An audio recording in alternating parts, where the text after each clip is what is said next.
안녕하십니까 여러분, 제간둥이 사이다 박준입니다. 자, 이제 대선 6일 남았습니다. 내일부터 사전 투표 진행이 되고요. 어제 대선 TV 토론회 제3차 정치 분야 토론회가 있었습니다. 정책 얘기보다는 결국 네거티브로 좀 진행이 됐던 것 같은데, 특히 이준석 후보 거의 마지막쯤에 이 선 관련 얘기를 갑자기 꺼내들어서 사실 보는 사람이 눈살을 좀 찌푸리게 했던 것 같은데요. 아마 좀 당분간 이슈가 될 것 같기도 합니다. 자, 오늘도 시원하고 재미있는 소식들도 여러분 출근길 함께 하겠습니다. 생방송 중 댓글 참여 많이 부탁드리겠습니다. 박준의 뉴스 인사이다 지금 바로 시작합니다.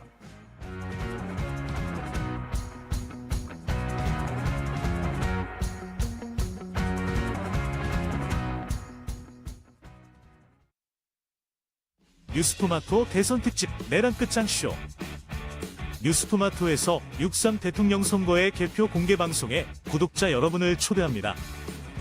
내란 속의 윤석열의 파면으로 헌정 사상 최초의 6월 장미 대선이 펼쳐지는 가운데 과연 21대 대통령은 누가 될 것인가? 역사적인 순간에 뉴스토마토의 알찬 뉴스 콘텐츠와 풍성한 즐길거리를 모두 모아 준비했습니다.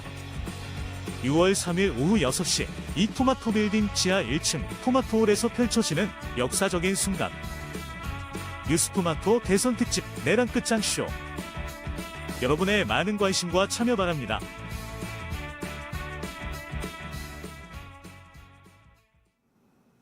자, 경찰이 내란 혐의로 한덕수 전 총리 출국 금지를 시켰습니다. 한덕수 전 총리 이미 내란 관련해서 문건, 개헌 문건 본 적도 없다고 얘기를 했는데 그게 거짓인 게 지금 드러난 상황인데, 저희 뉴스토마토 단독 보도 오늘 최초로 좀 전해드리겠습니다.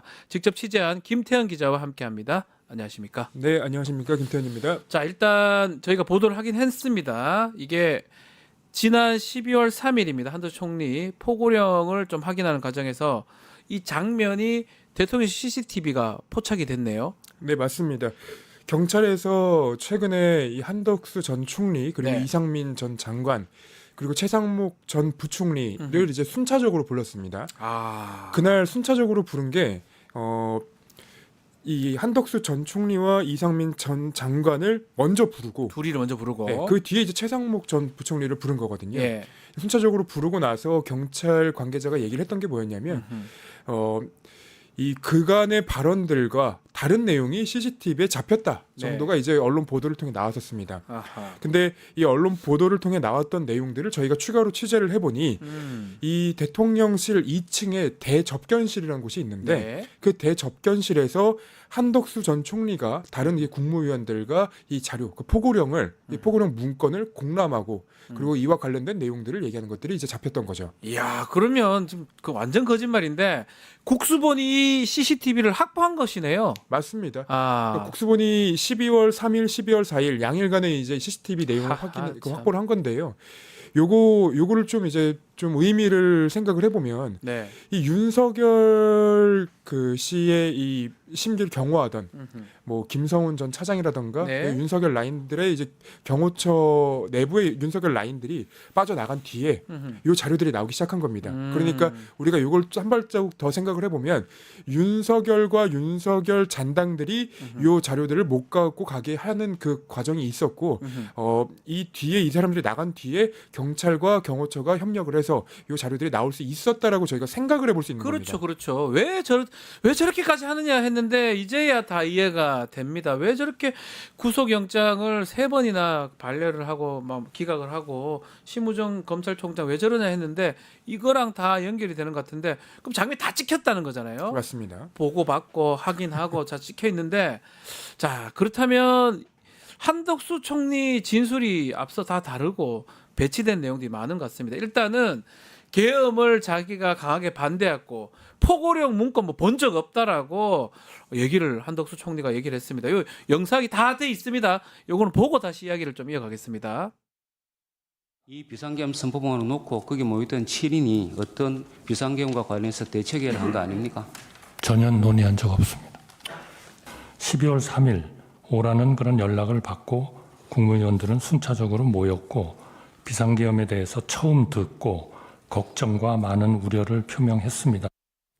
어머, 이거 진술 자체가 거짓말이네요. 맞습니다. 애초에 이 한덕수 전 총리 그리고 이제 이상민 행안부 장관 그리고 그 최상목 부총리가 하는 얘기들을 네, 일반인의 상식으로 이해할 수 없는 내용들이었어요. 그렇죠. 뭐 대표적으로 이 한덕수 전 총리 같은 경우에는 자기는 비상계엄 전에 이 내용을 알 수 없었고 집에 와서 보니까 바지 뒷주머니에 포고령이 들어가 있었다라고 얘기를 말도 안 된다고 하려고 하지만 그게 말이 안 되는 얘기인데 그렇게 계속 얘기를 했어요. 계속 그렇게 한 얘기했습니다. 명은 서버주처럼 이렇게 쳐다봤다고 하고 이상민은 그렇죠. 그리고 주머니 안에 있었고 아니면 뭐 못 봤다, 좀 접혀져 네. 있었다 이런 얘기를 했었지 않습니까? 최상목 전 부총리는 쪽지 네. 접혀져 있는 쪽지를 받았다. 그러니까 뭐 이렇게 얘기했는데 이미 김용현 전 장관의 입을 통해서 요 얘기들이 사실이 아니다라는 걸 저희가 유추할 수 있는 내용들이 나왔었어요. 네. 그러니까 김용현 전 장관은 자기가 나눠줬다라고까지 얘기를 했었기 때문에 이분들의 주장과 그리고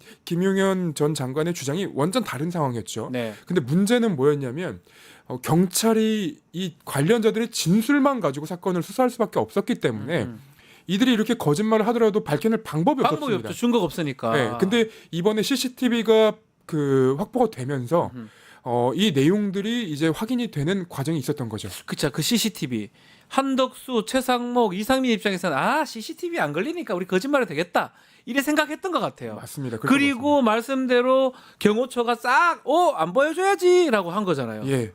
이 사람들이 진짜 더 신기한 건 이게 이제 CCTV가 어디 있는지 다들 알 수 있잖아요. 그렇죠. 그리고 예를 들면 이제 저희가 상상을 좀 해보자면 경호처에 누군가 그러니까 이 내란을 그 모의했던 누군가 있었다면 네. 여기는 CCTV가 있고 여기는 CCTV가 없으니 여기서 이제 그 모의를 해야 된다 뭐 이런 식의 이제 작당도 있었을 거라고 저희가 상상을 해볼 수 있는데 이 대접견실에 CCTV가 없다고 생각을 했던 것 같아요. 아유 착한 네. 본인들 입장에서 왜냐하면 여기도 이제 경호처 내부의 일부만 알고 있고 이 그 대접견실에는 CCTV가 없다고 생각을 했던 것 같은데 여기에서 찍힌 겁니다.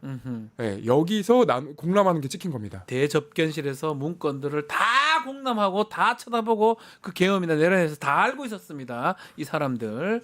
자, 그래서 국수본이 CCTV를 확보하면서 지금 재구성하게 된 건데 그래서 그 이후에 5월 중순에 이제 확보를 했다고 하거든요. 그래서 3명을 동시에 부르고 뭐가 예컨대 입을 맞추는 걸 막기 위해서 이렇게 동시에 불렀다고 봐야 되겠네요.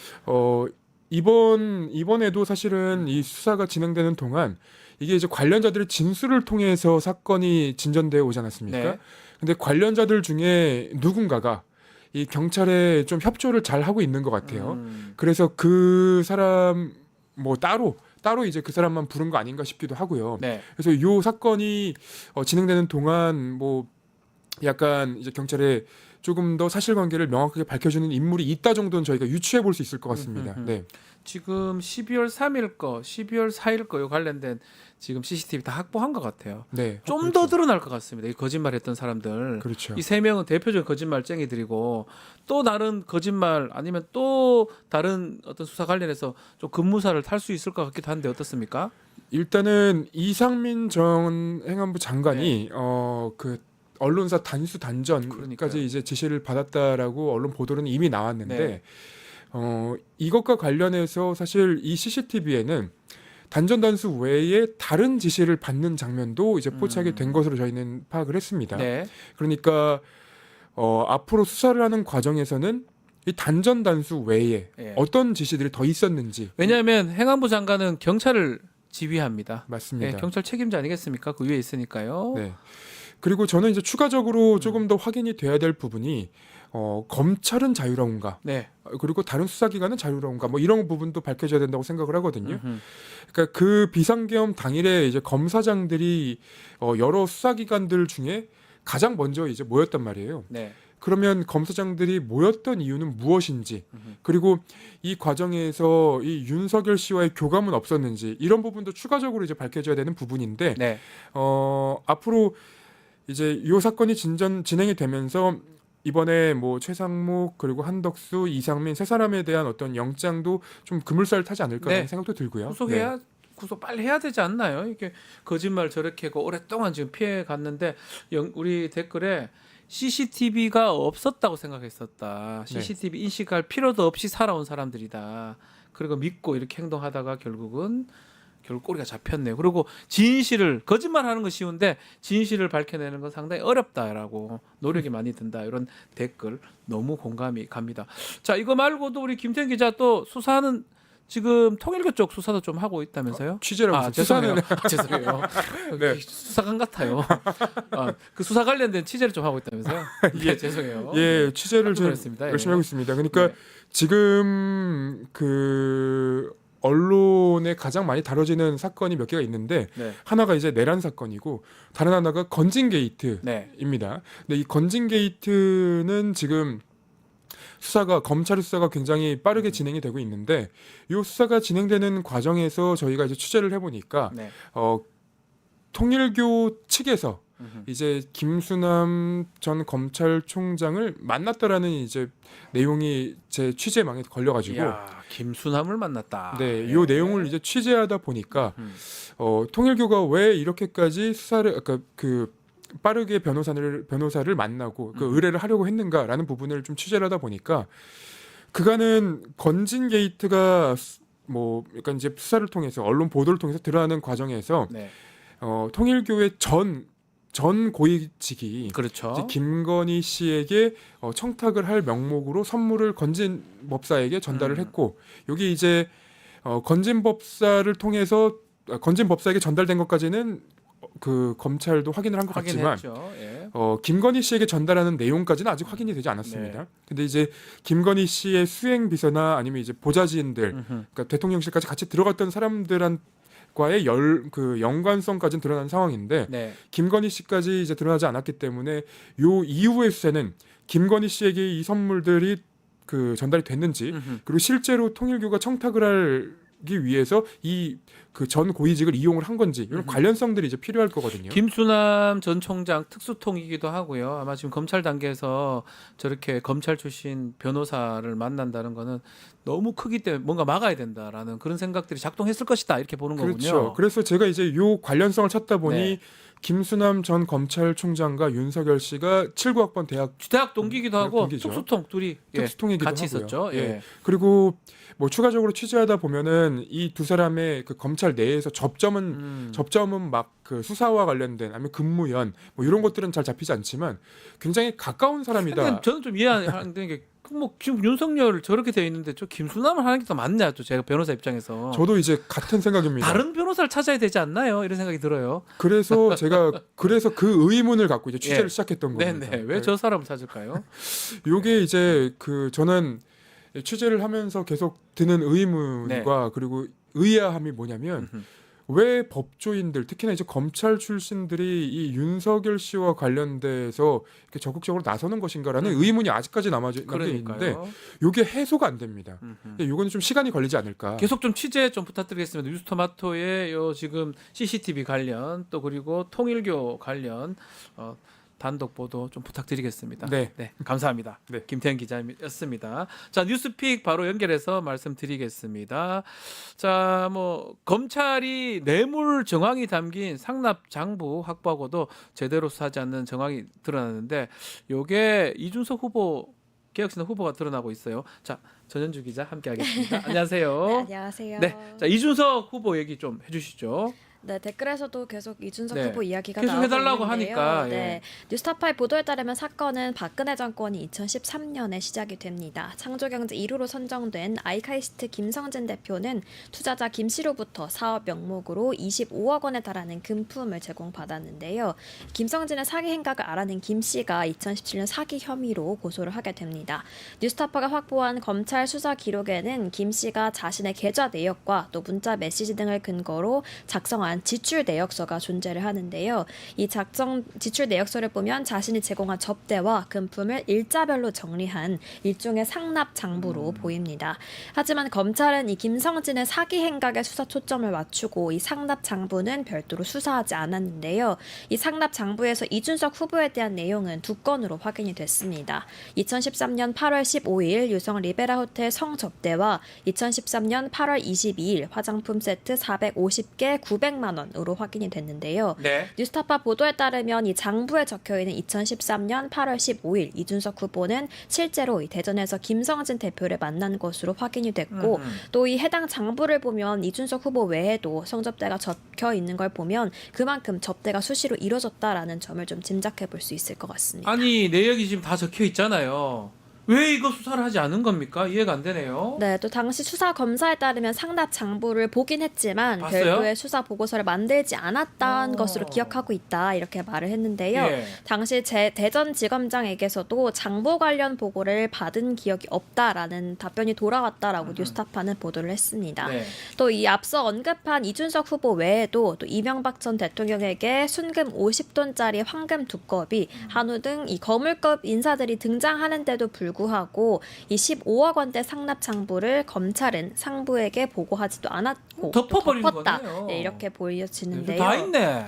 네, 하지만 또 이 장부를 아예 모른 척했던 건 또 아닙니다. 네. 이듬해 서울중앙지검의 수사에서 검찰은 이 김성진 대표가 홍문종 의원에게 3천만 원을 건넨 혐의를 해당 장부를 통해서 밝혀냈는데요. 네. 같은 장부였지만 이때도 국정원과 감사원 소속 고위 공무원에 대한 수사는 진행되지 않았고 좀 선택적으로 축소 수사를 진행했다는 점이 확인이 됐습니다. 그러니까 잡아 넣을 사람만 요거 캐비넷이 이런 거예요. 갖고 있다가 요 사람 잡아야지 요걸로 작동시키고 나머지는 다 봐주고 모른 척하고 그런 건데 하여튼 이거 다 좀 찾아내야 될 것 같아요. 또 다시 접대받은 사람도 있을 거고 이준석 후보는 지금 몇 차례 지금 걸쳐 있으니까 상당히 지금 문제가 되지 않을까 생각이 드는데 자 이준석 후보 반응 어떻습니까? 네, 예상대로 당연히 비판을 했는데요. 뉴스타파의 보도가 나간 후에 이 후보는 페이스북에 입장을 밝혔습니다. 이 해당 보도에 대해서 뉴스타파는 항상 사실관계를 거꾸로 뒤집는다라면서 수사를 안 한 게 아니라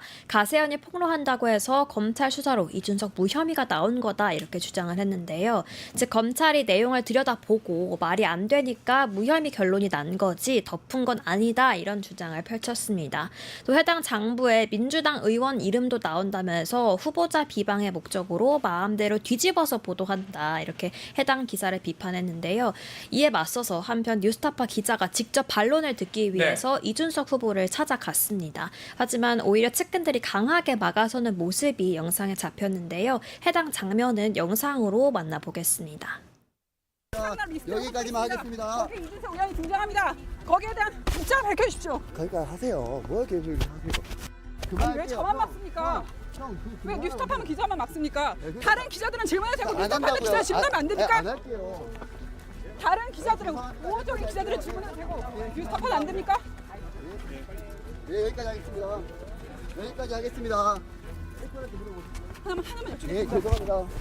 아니 그만하시라고요. 그만한다는데 왜 그렇게 하세요? 왜 저희만 안 됩니까? 다 막았잖아요. 다른 기자는 질문하지 않았습니까? 다 했잖아요 뒤에서.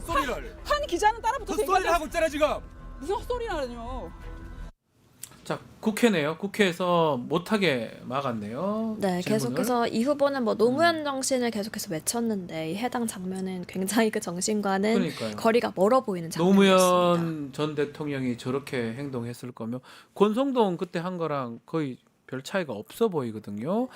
자, 뭐 이런 거 보면 좀 놀랍습니다. 성접대 관련해서 사실 문제가 되다가 이번에 예전에 무혐의 받았는데 알고 보니까 완전 증거들이 있었다는 거잖아요. 맞습니다. 어제 이제 공개된 내용들 중에는 이명박 전 대통령과 네. 그리고 김성진 아이카이스트 대표가 이렇게 어깨 동무하고 있는 사진이 찍혀 있어요. 네. 근데 그 사진과 같이 들어가 있는 내용이 뭐냐면 아하. 이 금두꺼비를 받고 좋아하셨다라는 내용이에요. MB가 좋아했다는 네. 거예요? 근데 네. 그런 내용을 알고도 검찰 수사를 하지 안 하면 않았다면 어떡해요? 그걸 받았으면 받아도 되나요? 이건 그게 좀 문제가 있는 거죠. 당연히 문제 되는 거죠.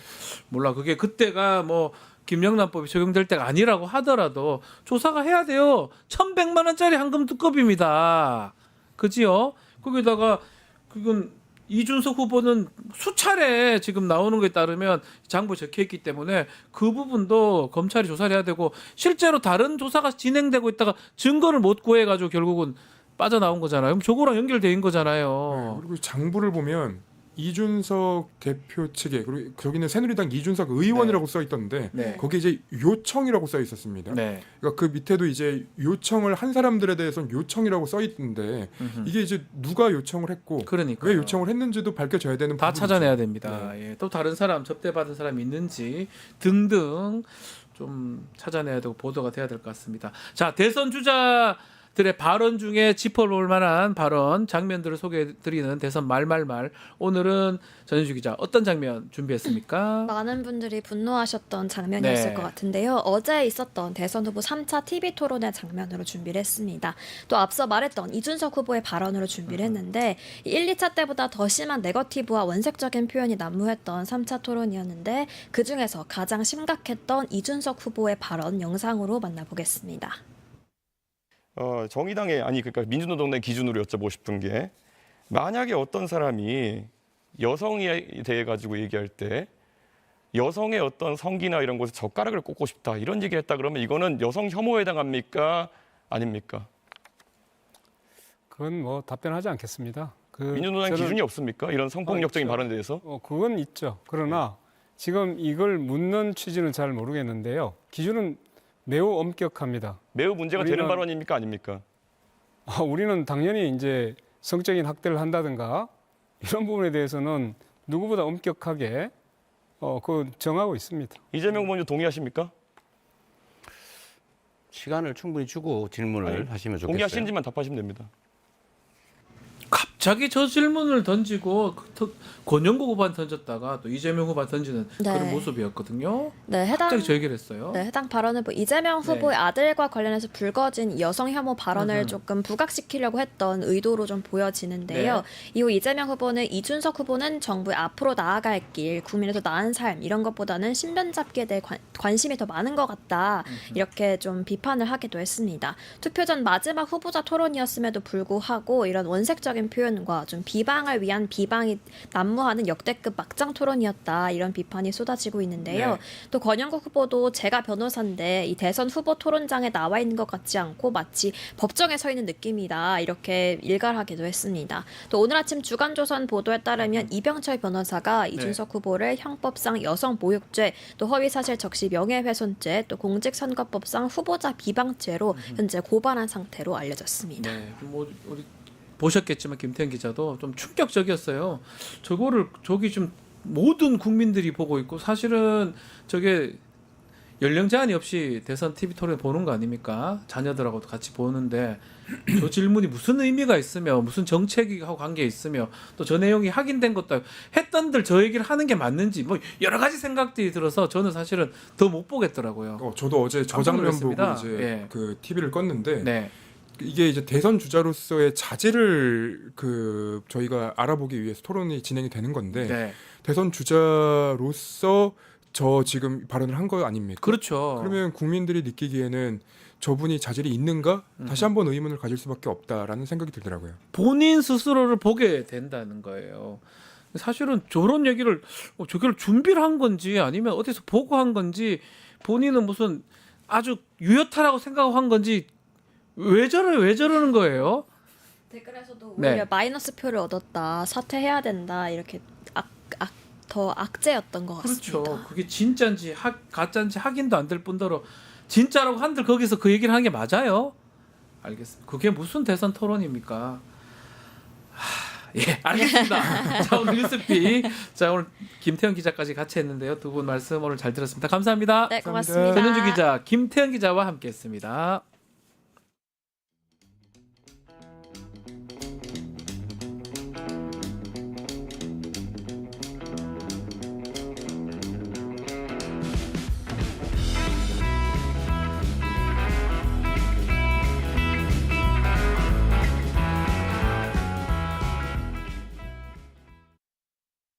유튜브 구독하고 실시간 채팅과 댓글을 남기시면 매일매일 실천 TTCO를 드립니다.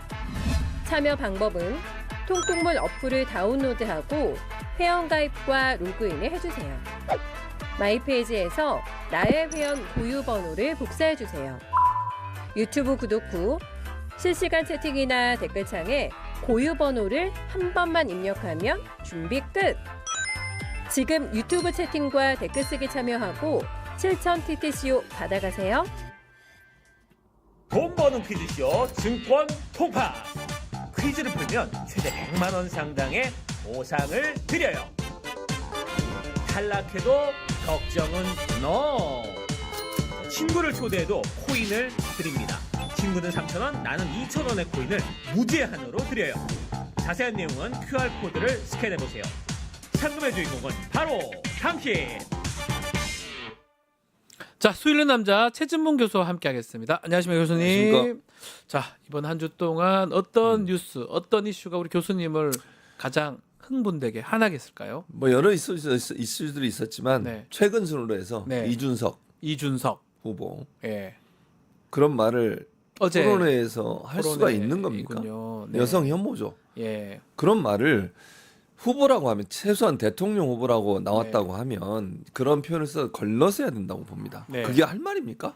뭐 하는 짓입니까 대체? 왜 나온 거예요? 왜 출마를 한 거예요?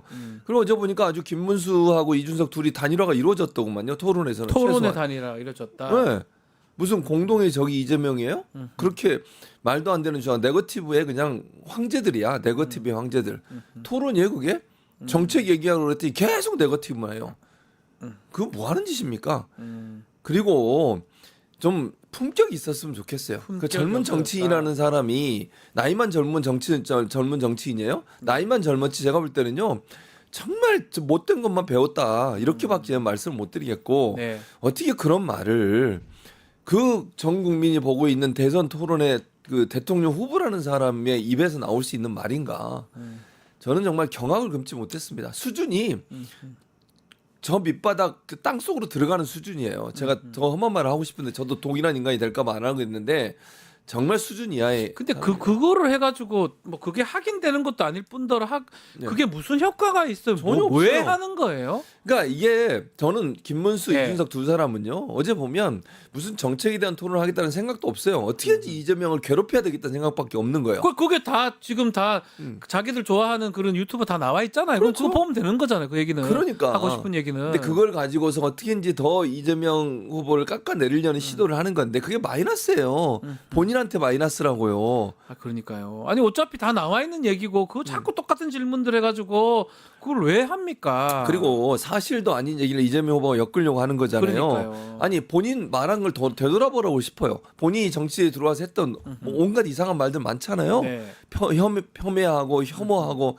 이런 말들 다 되돌아보면 그때 말한 거 다 갖고 와서 또 공개해 볼까요? 그러려고 토론회를 하는 거 이 귀중한 시간에 2시간 동안 후보로서의 자질이 되는지 안 되는지 확인해 보고 정책적 검증을 하기 위해서 일부러 정치 분야 정책적 질문도 하고 있는데 거기에 대한 답변을 안 하고 한다는 소리가 계속 이상한 혐오 발언을 하고 네. 그런 발언을 통해서 뭘 얻겠다고 하는 건지 그 무슨 정치를 하겠다는 거예요 대체? 난장판 만들겠다는 겁니까? 그러니까요.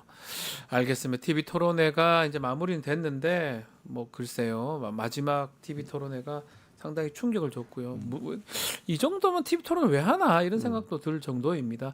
자, 윤석열 정부 들어서서 네. KBS 저희 보도 형태 항상 수요일 남자에서 좀 말씀을 드렸는데 이번 대선 국면에서도 이해할 수 없는 보도 형태가 있었어요. 특히 대선 뉴스가 있는데 네. 야, 시흥 살인 사건을 톱 뉴스로 뽑아놨네요. 아니 왜 이래요? 왜 그렇게 의도적으로 그랬다고밖에 볼 수 없어요. 그러니까 시흥 살인 사건을 물론 보도는 해야 되죠. 해야 되겠죠. 근데 이걸 탑 뉴스로 가장 첫 번째 뉴스로. 제가 아는 사건 반장 이런 데서 하면 돼요. 그렇지. 그런 데서 하면 되지. 예. 그리고 뒤로 빼도 문제가 무난하죠. 없는. 그런데 왜냐하면 다른 모든 언론 종편을 포함해서 보수적인 종편까지도 대선 뉴스를 가장 탑으로 뽑았어요. 지금 네. 지금 이제 뭐 7일 남았나요? 6일 남았나요? 이 정도밖에 안 남은 상태 아니겠습니까? 그러니까요. 그런 상황이면 당연히 톱 뉴스는 대선 관련된 뉴스가 돼야 되는 거예요. 실제로 뭐 예를 들면 MBC, SBS, TV조선, JTB 채널의 MBN 저녁 메인 뉴스 모두 대선 보도를 탑 뉴스로 가장 먼저 보도를 했어요. 네. 그게 정상인 거예요. 정상이죠. 그런데 KBS만 지난 19일 날 유일하게 중국 국적 남성의 흉기 살해 소식을 톱 뉴스 가장 먼저 뉴스로 다뤘어요. 그리고 세 꼭지를 했어. 세 꼭지나 했습니까? 그리고 네 번째 대선 뉴스를 한 거예요. 대선 뉴스가 이게 더 중요해요? 이제 이런 살인 사건은 사회 뉴스잖아요. 그럼 뒤로 그렇죠. 가는 게 맞고 대선 일반적으로. 주제가 맞죠. 그리고 다른 뉴스도 다 그렇게 하는데 저 또 눈에 띄는 게 중국인들 범죄가 있었다. 요거 부각시키려고 탑으로 하는 거 아니냐. 당연하죠. 이런 얘기가 있거든요. 그런 얘기가 있죠. 왜냐하면 지금 언론노조 KBS 본부에서 그렇지 않은 성명을 냈는데 네. 그 성명 내용이 그런 거예요. 지금 박지훈 변호사 얘기했던 것처럼 일부러 혐중 발언, 혐중 정서를 만들어내기 위해서 그리고 이제 계속 이재명 후보에 대해서 누구죠? 김문수, 이준석 두 사람이 중국과 연관이 있는 것처럼 계속 몰고 가잖아요. 네. 그 친중 무슨 인사인 것처럼 몰고 가는데 거기에 편승한 게 아닌가 하는 의심이 드는 거예요. 왜냐하면 이 범인 차철남이라는 사람이 중국인 동포예요. 중국인 동포이기 때문에 이 중국인 동포가 이런 범죄를 저질렀다를 가장 중요한 이슈로 다루는 이유가 네. 결국 이재명에 대해서 대선 정국에서 그러니까요. 부정적 의미를 만들어내려고 하는 거 아닌가. 이런 살인 얘기하는 사건보다는 중국인이 이렇게 했고 중국에 대한 혐오 정서를 보여주려고 하는 거 그렇죠. 아니냐 이 말 아닙니까? 그렇죠. 그 대선에 영향을 미치려고 하는 거 아니냐 이 맞아요. 말 아닙니까? 그런 거죠. 그러니까 의도적이라고밖에 볼 수 없는 게 KBS 본부의 말이에요. 네. 예, 언론노조 KBS 본부에서는 자 우리 사회가 중국 국적 이방인으로 해서 위험에 처해 있다라는 메시지를 주려는 거 아니냐 이런 비판을 하고 있고 그러니까요. 이재명 후보의 발언에 대한 보수 후보의 비판이 이어지는 가운데 이준석, 김문수 두 사람을 이렇게 하고 있죠. 중국인들의 범죄를 묶어서 탑 블록으로 보도하는 것, 즉 맨 앞쪽에 보도하는 것은 대선 기간인 점을 감안할 때 그 의도가 심히 의심스럽다. 그렇게 볼 수 있는 거죠. 자 그리고 KBS가 3사 중에 유일하게 또 보도한 게 있어요. 네. 이재명 후보의 거북선 논란 이거는 네. 또 유일하게 보도를 했고 또 민주당의 비법조인 대법관 임명법 논란 별도로 리포터로 보도를 했네요. 그렇죠. 이게 이제 비법조임 대법관 임명법부터 먼저 말씀을 네. 드리면 이 법안은 박범계 의원이 발의를 했어요. 대표 발의를 했는데 국회의원은 누구나 헌법기관입니다. 법 발의는요 누구든지 할 수 있어요. 할수 국회의원 있죠. 누구나 네. 10명의 동의만 얻으면. 근데 그걸 가지고 무슨 이게 민주당의 당론으로 만든 것도 아니고 뭐 민주당 의원들이 함께 동참한 것도 아니고 네. 이재명 후보가 여기에 대해서 뭐 만들어 달라고 요청한 것도 아니고 박범계 의원이 자기가 한 거예요. 그걸 가지고 왜 이재명 후보를 공격하는 거예요? 아니 그러면 국민의힘 의원들을 개개인이 냈던 법안들을 가지고 국민의힘을 막 비판해도 돼요? 아니 그 사람이 개개인이 냈고 또 나중에 이걸 철회를 했어요. 네. 철회했으면 끝난 문제 아니에요? 이재명 후보가 이거는 지금 상황에서는 논란이 될 수 있으니까 철회해 줬으면 좋겠다는 의견을 제시했고 네. 그리고 나서 철회가 됐다고요. 그럼 끝난 거잖아요. 그렇죠. 더 이상 논란이 아닌 거잖아요. 근데 이거를 가지고 끌고 나와서 심지어 뭐라고 얘기하는 줄 아세요? 뭐 이건 이 국민의힘 쪽에 있는 보수 패널들이 하는 말이에요. 김어준 대법관이 나오고 뭐 주진우 대법관 안 나올 거예요. 그러니까 그런 얘기를 하고 다닌다고요. 말도 안 소리 하고. 이게 뭐 하는 짓입니까 대체? 그러니까 이미 끝난 문제고 아니 다 처리하겠다고 했는데 왜 이걸 가지고 계속 시비를 거는 거예요? 또 하나 거북섬 문제인데 논란. 거북섬은 시흥시에 있는 거북섬 이 지역이에요. 네. 이 지역을 활성화시키기 위해서 개발을 했는데 그 개발을 시작한 데가 제가 알기로는 김문수 쪽도 일정 부분 초안을 만드는데 영향을 그 김문수 남경필, 도지사가 있을 예. 때고 남경필 도지사가 실제적으로 이제 추진한 거잖아요. 예. 그리고 이재명 후보가 들어와서 도지사가 됐는데 개발이 안 되는 거예요. 왜냐하면 공실률이 높고 사람들이 잘 안 와. 네. 그래서 이재명 후보가 그걸 좀 살려보려고 웨이브 파크를 만든 거예요. 네. 근데 인공 웨이브 파크예요. 그러니까 바다에 가지 않더라도 서핑을 할 수 있도록 하는. 근데 그게 뭐 실패했다고 그래요. 실패한 게 아니에요. 여름철에는 거북섬에 있는 사람들한테 가서 물어보세요. 상가에 있는 분들한테. 네. 거북섬에서 그나마 그 웨이브 하는 그 파크 때문에 여름철은 그래도 조금 된다는 거예요. 겨울철은 이제 문을 닫아야 되잖아요. 거기서 서핑을 할 수가 없으니까 여름철만 운영이 되는 거예요. 그나마 그것 때문에 일정 부분 그래도 여름철은 좀 괜찮은데 네. 이제 다른 뭐 겨울철 이럴 때가 장사가 안 되는 거예요 결국. 근데 그게 이재명 후보가 자기가 만들어가지고 살려보려고 노력했다는 걸 가지고 거북섬에서 지금 문제가 되니까 그게 이재명 후보 책임이다. 이렇게 몰고 가는 게 말이 되는 겁니까? 그러니까요. 이게 말이 안 되잖아요. 그 보도를 또 했어요 KBS에서. 자 KBS가 이렇게 선택적으로 보도하는 게 또 있어요. 네. 김건희 얘기입니다. 아주 뭐 김건희 보도는 개점 휴업 상태예요. 보도를 안 해. 안 하고 싶은 거예요. 안 하고 싶은 뭐 많잖아. 샤넬 얘기가 다 나오고 있는데 샤넬 2개 뭐 막 튀어나오고 있는데 보도를 안 합니다. 그러니까 보니까요. 예. KBS 본부, 언론노조 KBS 본부에서 대선 보도 모니터를 해요. 그 모니터 내용 MBC와 SBS가 김건희 관련 검찰 수사 단독 보도를 했는데 연달아 보도했거든요. 계속 네. MBC는 지금도 하고 있어요. 근데 이 KBS 뉴스는 해당 이슈에 대해서만 사실상 개점 위협 상태 보도를 안 해요. 예. 그러니 박장범 사장이잖아요. 그 사람이 윤석열 지난번 예전에 인터뷰했잖아요. 그 사람 뭐 디에올백을 또 쪼매난 뭐 그렇죠. 파우치 파우치. 이랬잖아요. 이런 의심이 되잖아요. 그러니까요. 김건희가 받았던 거 명품백을 조그만 파우치라고 표현했던 사람이라면 네. 이것도 그냥 넘어가려고 하는 게 아니냐 이런 의심이 드는 거예요. 물론 KBS 사장이 지시를 했는지 안 했는지는 알 수가 없지만 예전에 이런 논란이 있었기 때문에 결국은 김건희 건에 대해서 자꾸 피해가려고 하고 보도를 제대로 안 하는 거 아니냐. 네. 가장 중요한 이슈 중에 하나 아닙니까? 너무 중요하죠. 아니, 그리고 다 보도하고 무슨- 있는데요. 네, 다 보도할 뿐만 아니라 이게 점점점 커지고 있어요. 네. 그리고 그 통일교회 한학자 총재 같은 경우에는 지금 출국금지도 당했다잖아요. 그러니까요. 그런 상황이라면 이 사안은 당연히 다뤄야 되는데 보도해야 다루지 않고 됩니다. 있어요. 예. 그리고 압수수색까지 했고요. 그리고 무슨 그 가방하고 가방하고 이런 영수증하고 거 다. 영수증 이거 다 받았다는 거 아닙니까? 백을 담고 있는 그 박스인가 그것도. 네. 그러니까 이런 상황이라고 하면 보도 안 하는 게 이상한 거예요. 이게 공영방송 공정해야 됩니다. KBS. 근데 지금 보면 박민인지 박장범. 박장범 네. 바뀌었죠. 예. 윤석열 정권 들어서고 계속 이런 이해할 수 없는 보도 형태들이 지금 보이거든요. 예. 정권이 바뀌어서 이런 겁니까? 또 앞으로 정권 바뀌면 괜찮아질까요? 근데 이거는 예. 물론 이제 정권이 바뀌면 어느 정도 눈치를 볼 거라고 생각을 합니다. 네. 다만 이제 우려되는 건 뭐냐면 KBS 사장 같은 경우 임기가 보장이 돼 있어요. 예. 그러니까 이 사람이 뭐 정권 바뀐다고 사장이 바뀌질 않습니다. 박장범이라는 이 사장이 어떤 태도를 보일지는 지켜봐야 된다고 저는 보고요. 물론 본인이 뭐 그냥 계속 그 자리를 유지하기 위해서 정권이 바뀌면 정권의 눈치를 볼지 안 볼지 모르겠어요. 그거는 지켜봐야 된다고 저는 생각을 하는데 네.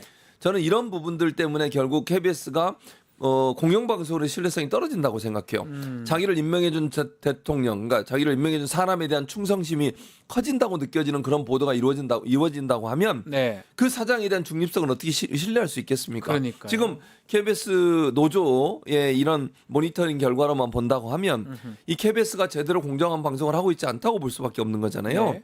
이게 바로 결국은 정치 후견주의, 즉 정치인이 KBS 사장을 임명하는 구조 때문에 이루어졌다고 봐요. 그럼 이 부분을 어떻게 바꿀 거냐 하는 부분. 그래서 민주당이 방송법 개정안을 낸 거였어요. 그 내용들이 이제 뭐 거부권 행사에서 통과는 안 됐지만 안 됐죠. 윤석열이 막았잖아요. 공영방송이나 이런 데는 정권이 개입 못하게 하는 그렇죠. 그런 거잖아요. 그렇게 만들어서 예. 이사회를 좀 더 늘리고 이사회의 3분의 2 이상이 동의를 하게 하면 일방적으로 정권이 원하는 사람을 사장으로 앉히는 일을 막을 수 있는 건데 그걸 윤석열이 거부했어요. 그러니까 이런 상황이 계속되니까 이거 바꿔야 된다. 네. 이제 뭐 이재명 정부가 만약 들어서게 되면 모르겠지만 결론은 그렇게 되면 저는 바꿔서 방송법 개정해서 공정한 방송이 될 수 있도록 만드는 구조를 만들라고 생각하고요. 네. 방송법이 개정이 되면 자연스럽게 사장은 교체가 될 수밖에 없어요. 그렇죠. 법이 바뀌게 되니까. 예. 근데 그걸 안 바꾸고 있으면 계속 할 수도 있는 거예요. 본인이 버티면. 바로 바꿀 수 있습니까? 그럼요. 왜냐하면 그러면 제도가 뭐 바뀌는 바꾸면 거니까. 되겠네 바로. 네, 제도가 바뀌는 거니까 바꿀 수 있어요. 자꾸 저따구로 보도를 하는데 아, 그건 본인이 문제- 책임자 아닙니까? 그리고 당연하죠. 본인이 있으면서 조만한 파우치 그러고 제가- 이러다가 이런 일이 생긴 거 제가 볼 아닙니까? 때는 이렇게 변명을 할 거예요. 예. 사장이라도 개입할 수 없습니다. 이 비겁한 변명이라고 저는 생각합니다. 왜냐? 보도국장이나 이런 사람도 사장 임명하잖아요. 네. 그럼 영향을 받겠어요, 안 받겠어요? 그러니까요. 임명자가 있잖아요. 본인이 마치 제가 볼 때는 윤석열 대통령 임명이기 때문에 그 사람 눈치를 보는 것처럼 보이는데 본인이 임명한 사람들은 누구 눈치를 보고 사장 눈치를 보겠죠. 그러니까요. 그런 구조가 될 수밖에 없다고 봅니다. 자, 선거 얘기 좀 해보겠습니다. 내일부터 사전투표 실시되고요. 이제 일주일 안 남았습니다. 본투표. 단일화가 이제 마지막 쟁점이에요. 이준석, 김문수 두 사람. 어떻게 전망하십니까, 교수님? 저는 아직까지도 단일화 할 수 있는 여지가 남아 있다고 봅니다. 네. 제가 아까 말씀드렸잖아요. 토론만 보면 완벽한 단일화가 이루어졌어요, 둘이. 다 됐어요, 거의. 야, 진짜 내가 어처구니 없더라고요. 예, 예. 자, 근데 저는 의심스러운 게 두 가지가 있는데요. 첫째는 그렇게 완벽한 단일화를 토론에서 이뤘다는 말은 교감이 이루어졌다고 저는 보고요. 첫째. 두 번째는 그렇게 혼자 있을 때, 그러니까 이준석 후보가 밖에 나와서는 단일화 안 한다 그러잖아요. 네. 토론회 때 왜 한 번도 이 김문수한테 묻지 않는 겁니까? 질문이 왜 없었어요. 네. 우리 단일화 무슨 스토커냐? 나 안 하겠다고 하는데 왜 이렇게 나한테 자꾸 그러냐? 이런 얘기 물어보는 거 보셨습니까? 안 봤죠? 못 봤어요. 내란에 대해서 비판적 입장을 한다고 혼자 있을 땐 얘기해요. 토론 시간에 한 번이라도 김문수 후보를 향해서 내란 세력이라고 비판한 적 있습니까? 없어요. 없어요. 거의 없어요. 그럼 뭐죠 네. 대체? 정체성이 뭐예요? 똑같잖아요. 네. 똑같아요. 이재명 공격만 해. 내란에 대한 비판적 입장도 안 내. 그런 사람이라고 하면 저는 충분히 단일화 할 수 있다고 오늘이 이제 봅니다. 내일 아침까지 뭐 그럴 수 있다고. 아니 가능성- 심지어는 네. 사전투표 하고 나서 할 수 있는 거 할수 아니에요? 있는 거예요. 뭐 그럴 수 하든지. 있다고 봅니다. 자, 단일화에 대한 언론 반응은 어떻습니까? 대체적으로 부정적이에요. 네. 그러니까 예를 들면 경향신문 같은 경우는 단일화 명분 효과 다 물음표다. 보수 혁신은 거꾸로 가는 길이다라고 얘기를 했고요. 한겨레 신문은 단일화에 목맨 국민의힘 누구를 위한 단일화인가? 중앙일보도 단일화한다면 한다면서 자본만 쏟아내는 국민의힘. 네. 그다음에 동아일보는 대선마다 반복되는 단일화 소동, 결선 투표 검토할 때다. 약간 결이 다르긴 하죠. 네. 그러나 대체적으로 부정적 입장을 내고 있는 건 맞아요. 뭐 어쨌든 부정적이긴 한데 네. 막 결정은 사실은 이준석 후보가 또 하는 거니까요. 그렇죠. 글쎄요, 뭐 그 사람 정치 성향 어제 또 토론회 상황을 봤을 때는 할 것 같아요. 완전히 배제할 수는 없는 네, 상황 아닌가 저는 그렇게 봅니다. 생각이 듭니다. 뭐 그거 한다고 해가지고 선거 결과가 아이, 크게 그거- 달라지진 아유, 않겠지만요. 네. 자, 보수 언론 중에 대표적인 매일신문 네. 약간 변화가 좀 있는 것 같아요. 아 그러니까요. 윤 어게인 뭐 이렇게 얘기를 했던 건데 네. 요번에 보니까 윤석열 탈당 또 김건희 비판의 목소리가 좀 있는 것 같습니다. 어떻게 그러니까. 봐야 됩니까? 조금 저도 의아스러운데 네. 사설에 이렇게 썼어요. 윤 탈당 문제, 윤 스스로 신속한 결단이 필요하다. 근데 이것도 사실은 비판하는 것처럼 보이지만 이 사설 이게 이제 18일 날 거거든요. 네. 5월 18일 날. 요 내용만 보면 이건 그렇게 비판했다고 보지 않습니다. 스스로 신속한 결단이 필요하다고 주장을 하긴 했지만 출당 조치까지 가야 된다고 저는 보거든요. 출당이요. 근데 거기에 대해서는 전혀 언급을 하지 않고 있기 예. 때문에 여지를 남겨줬다고 보고 그다음에 이제 29일 날 사설에서는 이렇게 했어요. 윤 전 대통령은 내란 우두머리 혐의로 형사재판을 받고 있고 계엄과 탄핵 사태에 묻혀 한동안 잠잠했던 명태균 게이트 수사에도 뭐가 더 나올지 모르는 상황이다. 이런 점을 본다고 하면 일정 부분 매일신문도 태세 전환에 들어갔다고 볼 수 있을 것 같습니다. 근데 이게 그러면 본인들이 갖고 있는 어떤 뭐랄까요 보수적 성향을 버렸냐 그건 그렇다고 볼지 않고요. 그건 아니고. 예. 예. 지금 상황에서 윤석열과 계속 가는 것은 더 이상 불가능하다고 본 것 같아요. 아하. 그리고 이제 국민적 공감대를 얻기 어려운 부분이 있고 새로운 정부가 들어설 가능성이 좀 높아지고 있잖아요. 그랬을 경우에 본인들에게 뭐 본인들이 불이익을 당하거나 예컨대 네. 또는 제재를 당하는 것 뭐 물론 정부가 제재를 하는 건 아닙니다만 신문 자율기구에서 자율적으로 심의를 하긴 합니다만 뭐 여러 가지 뭐 정부 광고라든지 이런 부분에서 불이익을 당할 위험성도 충분히 있거든요. 그런 부분도 좀 감수해 보려는 시도가 아닌가 하는 생각이 듭니다. 그 내란을 좀 옹호했던 또 다른 매체 아시아투데이라고 있습니다. 네, 이 있었죠. 투데이 아시아투데이 매체에서는 네. 김문수 후보가 이재명 후보 앞선다 이런 네. 여론조사 결과 냈다가 요건 또 삭제를 했더라고 기사를요. 삭제했어요. 그러니까 지금 세 가지 여론조사 결과를 네. 요거죠. 장면이에요. 예. 근데 100% 반다 하지 그래. 네. 이 저 뭡니까, 보세요. 이게? 뭐 예를 들면 그 이재명 김문수 해가지고 거의 막 비슷하다고 얘기하잖아요. 네, 비슷하게 저렇게 나오는 것들. 예. KO PRA 같은 경우 45, 43 이런데 저거는요 오차 범위 안에 있으면 누가 누구를 앞선다고 보도하면 안 돼요. 네. 그 룰에 어긋납니다 규정에. 근데 아시아투데이가 지난 10일자 범보수 중 김만 이 꺾었다. 대선 양자연을 승리 사례 회자라고 하면서 기사를 썼고 네. 그리고 나서 한 자릿수 추격제라는 기사를 쓰면서 이 두 가지 기사를 삭제한 이유가 뭐냐면 민주당에서 민주당 가짜뉴스 대응단이 불공정 선거 보도라고 하면서 인터넷 선거보도 심의위원회에 이의를 신청했어요. 아, 이 제기하니까. 이 제기를 하니까 내는 건데 이게 아까도 말씀드린 것처럼 언론 보도에서는요 누가 누구를 앞선다고 얘기하려면 오차 범위를 바꾸러 가야 돼요. 오차 범위 내에 있을 때는 누가 누구를 앞선다고 얘기할 수 없어요. 네. 그게 이제 왜냐하면 오차 범위라고 하는 건 그 정도의 오차가 있는 그렇죠. 거잖아요. 항상 있을 수 있으니까. 근데 그걸 누가 앞선다고 얘기하면 안 되는 거잖아요. 그러니까요. 그러니까 그 내용이 잘못됐다라고 민주당이 항의를 했고 그 이의 신청이 들어가니까 결국 내렸죠. 그랬군요. 자, 다음 이야기는 YTN 이야기입니다. 네. 언론노조 YTN 지부가 오늘 하루입니다. 전면 파업에 돌입한다면서요. 네, 그렇습니다. 네. 이게 이제 YTN 지부가 사측과 임단협이 뭔지는 아시죠? 네. 설명 안 해도 되는 거죠? 네, 됩니다. 예, 임단협 최종이 결렬돼 가지고 예. 찬반 투표에 붙였는데 쟁의에 대해서 네. 노동 쟁의에 대해서 조합원 86.1%가 찬성을 해서 YTN 지부가 언론 노조 YTN 지부가 파업에 돌입을 합니다. 네. 물론 임단협과 연관된 부분이 있고요. 첫째는 임금 협상 이게 잘 안 돼서 그런 가장 건데요. 그게 클 것 같고. 근데 이제 그것뿐만 아니라 더불어서 이게 뭐라고 지금 발표를 했냐면 YTN 지부에서 임금 협상과 함께 보도국장 임면 동의제 원래 이게 노조 규약이 있어요. 과반 이상 받아야 됩니다. 근데 그거를 보도국장은. 무시해 버렸어요. 네. 사장이 새로운 사장. 그러니까 네. 유진이라는 회사가 YTN을 인수하고 김백이라는 사람이 사장으로 왔는데 임면 동의제를 받아지 않았고 단체 협약을 이행을 하지 않았다는 것이고요. 네. 공정하고 독립적인 언론 활동 보장을 해주지 않았다는 게 YTN 지부의 문제 지적입니다. 네. 그래서 임금 협상뿐만 아니라 보도국장 임명 동의 제대로 안 한 것에 바로 잡아달라. 또 하나는 공정하고 독립적인 언론 활동을 보장해달라.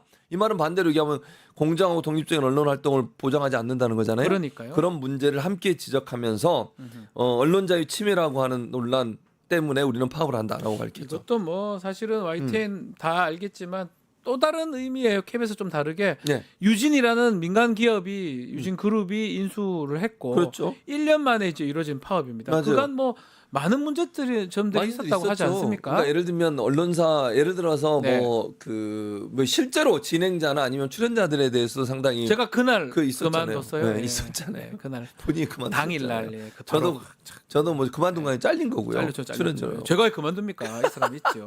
당일날 그냥 그런 상황이에요. 예. 그러니까 이런 일들이 벌어지고 있고 보도 형태도 보면 예전하고 다르게 유진이 들어오기 전과 네. 후가 확연히 차이가 나요. 보도 내용을 보면 이런 부분도 사실은 문제가 된다고 볼 수 있는데 네. 사실은 이제 유진그룹이 인수한 뒤에 이런 문제가 발생하게 된 것은 정권의 눈치를 본 것이 아닌가 하는 비판을 피할 수 없다고 저는 봅니다. 네. 그리고 유진그룹이 어쨌든 지난 정부, 그러니까 윤석열 정부 때 인수 대상자로 선정이 됐고 인수를 하게 됐잖아요. 네. 그러니까 정권에 비호가 있었다고 하는 의심이 강하게 드는 지점. 그러니까 결국은 자기에게 YTN이라는 회사를 인수하게 해줬던 정권에 좀 우호적인 보도를 한 게 아닌가 이런 비판을 피할 수 없는 거죠. 그렇죠. 마지막으로 이진숙 위원장 얘기 좀 해보겠습니다. 그 방통위가 김유열 EBS 사장 직무집행 정지 가처분 신청 넣었는데 이게 네. 결국 각하됐네요. 각하됐죠. 왜 아니, 했어요? 각하된 거를? 그러니까 뻔한 거 아닙니까? 당연히 각하되는 자기도 게. 무슨 그 이익 네. 있나? 예. 그러니까 이렇게 하는 이유가 뭐냐면 본인이 지금까지 했던 재판 중에 그럼 이긴 게 있냐고요. 제가 네. 물어볼게요. 그러니까 예를 들어서 방통위가 방송사를 대상으로 해서 계속 징계를 때렸잖아요. 그런데 이의 신청하고 그다음에 정지 신청에 네. 가처분 신청해 가지고 다 MBC가 다 이겼어요. 맞아요. 이번도 마찬가지. 예. 한 번도 이긴 적이 없다니까요. 요거는 소송 비용 국민 세금을 합니까? 당연하죠. 방통위가 안 되는 걸 자꾸 해가지고 세금 자꾸 씁니까? 그 작년인가요? 작년 예산인가 올해 예산이 제가 기억이 잘 안 나는데 네. 다 써가지고 예산이 없어가지고 다른 예산을 전용해가지고 소송 비용으로 썼다고 하잖아요. 이게 뭐 하는 짓입니까 대체? 그리고 지금은요 김태기 부위원장 사표 내고 네. 휴가 갔는데 돌아간지 모르겠어요. 네. 이준수 혼자 앉아 있어요. 혼자 있습니까? 그럼 뭐 하는 겁니까 대체? 아 정말 답답합니다. 저 다음 주 이 시간이면 이제 네. 새 정부 출범을 하게 되죠. 출범하고 이제 네, 만날 바로. 것 같은데 네. 언론 분야에 대해서 새 정부에게 바라는 점을 교수님께서 좀 해주시면 자, 좋을 것 아까도 같습니다. 말씀드렸지만 기본적으로 방송법 통과시켜야 됩니다. 그거 윤석열이 거부권 행사했던 방송법 통과시키는 게 첫 번째 네. 우선이고요. 두 번째는 언론의 이 뭐랄까요 편파적인 언론 환경을 바꿔야 되는데 저는 크게 이게 정부가 나서 가지고 언론사를 바꿀 수는 없어요. 네. 구조적으로. 그리고 사기업들이니까 정부 기관이 운영하는 언론사들이 아니잖아요. 네. 그 사람들을 마음대로 사주를 바꾸거나 이럴 수 없어요. 그래서 첫 번째 저는 경쟁을 좀 더 강화시켜 줘야 된다. 그게 뭐냐면 시장이 건전해지려면요. 독점을 하면 안 돼요. 독과점이 이루어지면 안 된다고 봅니다. 네. 보수 진영에 독과점돼 있는 방송 구조를 이제는 좀 경쟁자를 더 많이 집어넣어 줘야 돼요. 네. 그래서 저는 종편이나 보도 채널을 더 많이 신설해야 한다고 생각합니다. 새로운 정부가 들어서면 네. 그러면 광고 시장이 이제 더 경쟁이 심해지겠죠. 그렇게 되겠죠. 그러면 광고 시장이 경쟁이 심하면 시청률이나 아니면 국민들의 신망을 받지 않는 언론사는 도태하게 돼 있어요. 그럴 수밖에 없지 않겠어요? 네. 그래서 좀 더 경쟁을 심화시켜 주기 위해서는 종편이나 보도 전문 채널을 좀 더 많이 신설하게 해야 된다는 게 첫 번째고요. 두 번째 YTN의 이 인수 과정, 유진의 인수 과정에 대해서 다시 재조사를 해야 된다고 생각합니다. 저는 배임 혐의가 있다고 저는 생각하는 것 같다. 사람이니까 예. 이 부분에 대해서는 조사가 들어가야 된다. 왜 당시의 방통위 유진이라고 하는 회사에 넘겨주면서 두 개의 공기업이 갖고 있던 주식을 한꺼번에 네. 매도하게 했을까? 이 부분에 대한 문제를 지적할 수밖에 없는 것이고요. 네. 그리고 그때도 두 명이서 결정한 걸로 제가 알고 있거든요. 그거 제가 불법성이 있는지 없는지. 그러니까 방통위는 두 명이서 결정했다면 네. 지금까지 계속 그게 문제가 되고 문제가 있잖아요. 된다고 하니까요. 예, 법적으로. 그 부분도 돌아봐야 된다고 생각하고 그다음에 정부 광고를 이제 언론사에 분배를 해주거든요. 이것도 국민의 여론과 국민의 의견을 들어서 해라. 그래서 국민 바우처 제도를 신설해라. 국민들이 어느 언론사에 정부 광고 해라. 요거 바우처로 주는 거예요. 내가 어느 선택하기 위해서 네. 그렇게 해야 된다고 지금 말씀 생각합니다. 들어보니까 방통위에서 할 일이 많네요. 하고 그런가요? 싶은 건가요? 아니 그건 아니고요. 교수님께서? 아니 그냥 제 그런 의견, 느낌, 제가 준비가 돼 있다. 준비가 돼 있네요. 아니 저는 준비가 돼 쭉 있다. 해야 될 일이 준비돼 있네요. 준비가 돼 있다는 것만 네. 얘기하겠습니다. 네, 알겠습니다. 자, 오늘 말씀 여기까지 듣겠습니다. 최진봉 교수와 함께했습니다. 감사합니다. 감사합니다.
가겠습니다. 일주일도 채 남지 않은 6.3 대선 관전 포인트 이슈화합에서 짚어보겠습니다. 김지호 민주당 경기도당 대변인 장유미 변호사 두 분 함께합니다. 안녕하십니까? 네, 안녕하세요. 아유 반갑습니다. 네, 반갑습니다. 자, 어제 얘기를 좀 해야 될 것 같아요. TV 토론회 3차 토론회 정치 분야 토론회가 있었습니다. 마지막 토론회인데 두 분 어떻게 보셨습니까? 우리 김지호 저는 대변인. 네. 이재명 후보가 이번 조기 대선의 성격이 뭔지 확실히 규정했다. 네. 내란 종식이 이번 조기 대선의 시대 정신 아니겠습니까? 처음 모두 발언부터 이 부분을 확실히 했고 네. 그리고 사실은 그전 토론과 다르게 이번에는 확실히 상대에 대한 그러한 검증 부분도 먼저 치고 나감으로 인해서 이준석 후보가 폭주하는 네. 정말 토론회를 그냥 망치고 폭주족처럼 그냥 토론회를 엎어버리는 그러니까요. 그러한 실수를 깨하는데 전략적으로 성공했다. 그리고 아마도 이준석 후보는 본인의 인지도를 올리기 위해서 인지도를 근데 뭐 인지도 저 이준석 모르는 사람 있습니까? 아니죠. 아, 그렇습니까? 아니죠. 아직까지? 아직까지 예. 모르는 사람이 있고 본인의 인지도를 굉장히 이번 대선에 솔직히 당선 가능성은 없지 않습니까? 네. 그래서 이번 대선을 통해서 본인의 인지도를 위해서 굉장히 무리한 발언을 이렇게 함으로 인해서 전략적인 선택을 했는데 사실은 국민 입장에서는 공중파 방송에서 어떻게 저런 말을 할 수 있나? 그러니까요. 근데 그런 것을 굉장히 즐기고 그렇게 지탄을 받고 그런 관심을 받기 위해서 계산된 발언을 했다. 이건 계산된 발언이다. 철저히 계산된 발언이다. 그러니까 지금 그게 되게 충격적이긴 해요. 갑자기 뭐 저 얘기를 해가지고 성적인 얘기를 하는데 얘기를 안 할 수가 없잖아요. 우리가 예. 이준석에 대해서. 예. 아니 근데 그걸 노린 거죠. 그걸 노린다고요? 네. 인지도 때문에? 네. 어떻게 보셨습니까? 오늘 조간들에서도 네. 이야기하듯이 TV 토론을 난장판으로 만들었다고 해서 이제 그러니까요. 양비로 이러는데 아니요, 이거는 이준석 씨 책임이에요. 제가 봤을 땐 이거는 지상파 방송에서 어떻게 그렇게 이야기를 합니까? 아이들도 보고 있고요. 이 부분에 대해서는 그냥 넘어갈 사안이 아니라고 생각하고 이게 뭐 전략이었는지 아니면 뭐 단순 그 우발적으로 나온 건지는 제가 모르겠습니다만 인식 수준을 그대로 드러낸 거예요. 이거 핫질입니다. 수준 이하예요. 예, 정치를 해야 되는 사람인지 상당한 물음표를 스스로 던졌고 앞으로 정치를 한다면 이 발언이 계속 본인 이 발목을 잡을 겁니다. 그건 본인이 치러야 되는 책임이자 후과라고 생각하고 반면에 이재명 후보는 정확한 질문을 저는 던졌다고 생각해요. 내란으로 치러지는 조기 대선이에요. 거기에 대해서 김문수 후보 어떻게 이야기했습니까? 어물쩍 넘어가려고 했어요. 네. 이 부분에 대해서도 여전히 명확하게 우리 국민들은 유권자들은 당장 내일부터 투표해야 되는데 김문수 후보의 입장이 뭔지 모릅니다. 거기에 대해서는 국민들이 표로 아마 심판할 겁니다. 저는 네. 이 정도 되면은 공중파 방송이나 종편에서 이준석 후보의 방송 출연 금지 조치를 해야 될 정도다. 만약에 연예인들이 했으면 진짜 방송 아니, 중지받. 사실 정치인이나 연예인이나 다 같은 대한민국 국민이잖아요. 그러니까요. 그 누가 시켜서 한 발언도 아니고 오직 본인의 정치적 이득, 본인의 인지도를 올리기 위해서 이런 막말을 하는 사람이 어떻게 공중파와 종편에 나올 수 있습니까? 저는 방송국에서 심의해서 조치해야 된다고 생각합니다. 그렇죠. 그 본인의 인지도나 본인의 이익을 위해서 지금 그 대선 토론의 장면을 어른뿐만 아니라 아이들도 그럼요. 보는 거잖아요. 그 보는데 저녁 시간에 프라임 저녁 시간대에 시간에. 어떻게 그런 막말을 할 수 있습니까? 있을 수 없는 발언이죠. 근데 그걸 하면서 저는 인지도가 또 올라갈 거면 이런 계산을 하지 않습니까? 그냥 막무가내로 저런 얘기를 무슨 효과가 있습니까? 저걸 근데 하면서. 제가 받은 인상은 예. 이 사람이 자기 자제가 안 되는구나. 그리고 인터넷에서 학습하는구나. 그러니까요. 책을 보거나 저 되게 심도 있게 공부한다는 인상 못 받았고요. 예. 그냥 단편적인 걸로 공격하는 데 능한 거예요.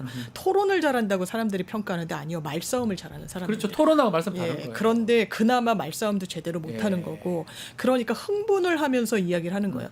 아마 이를테면 그런 거예요. 무슨 자기가 딱 요만큼 보따리를 준비를 해와요. 너 A 알아? B 알아? C도 모르네? 나는 아는데. 뭐 이러면서 되게 유려한 것처럼 얘기를 합니다. 네. 그러니까 한번 반격을 한 거예요. 루카스 뭐 소재인가? 네. 뭐 하여튼 그 사람 아니야라고 이재명 후보가 반박을 했었어요. 네. 제가 몰랐나 봐요. 이제 네. 분이 나는 거예요. 화가 나고. 그러니까 다음에 아우 찾아봤더니 공산당 기관지 그런 수준인 거예요. 제가 봤을 땐. 그리고 국회를 해산권을 대통령한테 부여해야 된다라고 물으니까 아니 국회 해산하는 게 뭐 선거를 또 하면 되는데 저는 모르겠습니다. 이런 사람은 국회의원으로도 부적절하고요. 그렇죠. 대통령은 말할 것도 없고요. 공부부터 하고 나오든지 아니면 국민을 이 정도 불편하게 했으면 정치를 저는 더 할 자격이 있나 좀 의문입니다. 네.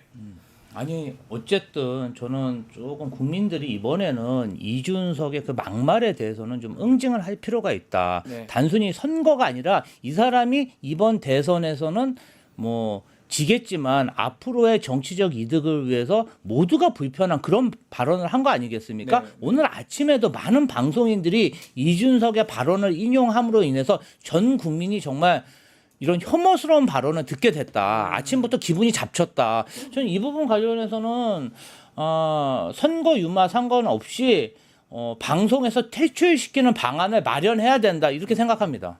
그렇죠. 여성계에서도 뭐 문제 제기를 아마 하지 않을까 생각도 듭니다. 자, 이제 TV 토론회 마무리가 됐고요. 오늘부터 여론조사 공표 금지 기간 시작이 됩니다. 이제는 이제 여론조사 여론을 알 수가 지지율을 알 수가 없는데 변화가 생깁니까? 어떻습니까? 지금부터 김주호 대변인. 일단은 지난주에 조금 조정세를 보였던 민주당 지지율이 일요일 날 이재명 후보가 기자간담회를 하면서 국정 제일 과제로 경제, 비상경제 TF를 구성하겠다. 네.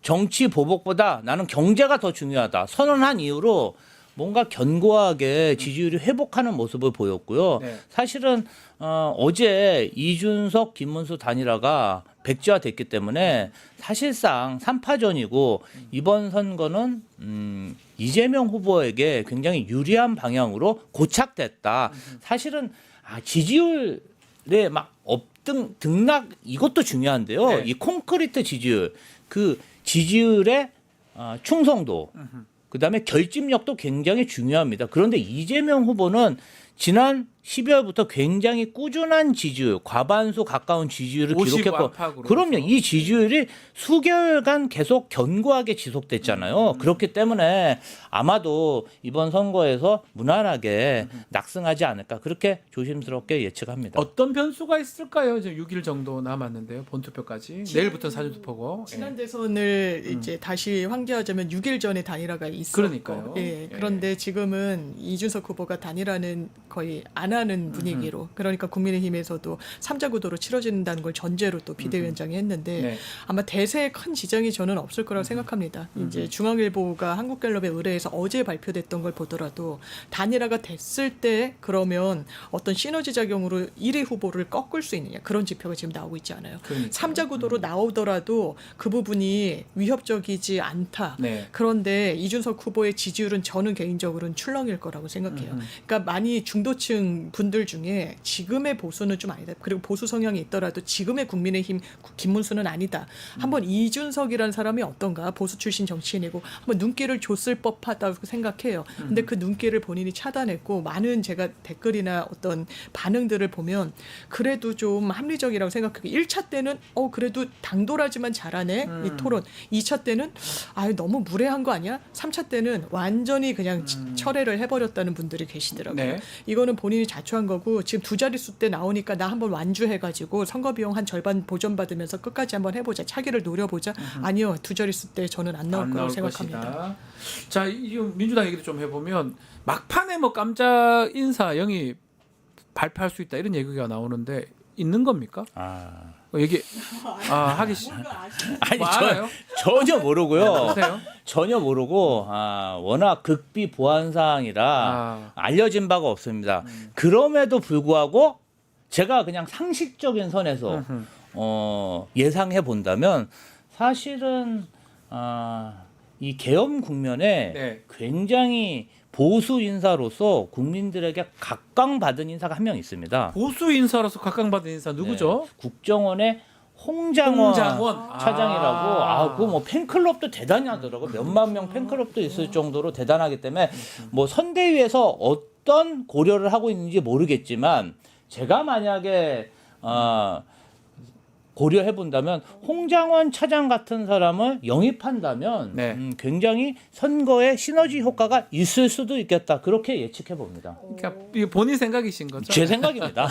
혹시 있습니까, 장윤희 저는 변호사는? 제가 이 질문 네. 이제 어제 방송 준비하면서 도통 모르겠는 게 기사 찾아도 잘 안 나오고 그래서 AI한테 물어봤는데 AI도 잘 모르더라고요. 모르죠. AI도 이게 모릅니다. 기사 나온 게 없어서 네. 그런지. 근데 지금 홍장원 전 차장 이야기를 하시니까 정말 매력적인 카드다라는 생각이 뭐 저 개인적으로 또 들기도 하고 계속 이제 깜짝 인사라고 하는데 이제 많은 분들이 이미 결합을 또 해주셨고 저는 정은경 청장도 너무 좋은 분이라는 그렇죠. 생각이 들고 해서 민주당은 아무리 정말 옆에서 이런 정말 말도 되지 않는 공격, 비난을 해도 아니 갈 길을 가야 된다. 이 소중한 분들이랑 같이 가야 된다. 이런 생각 많이 듭니다. 자, 근데 국민의힘 김문수 후보는 지금 박근혜 전 대통령 만났고요. MB 전 대통령도 지금 얘기를 하고 있거든요.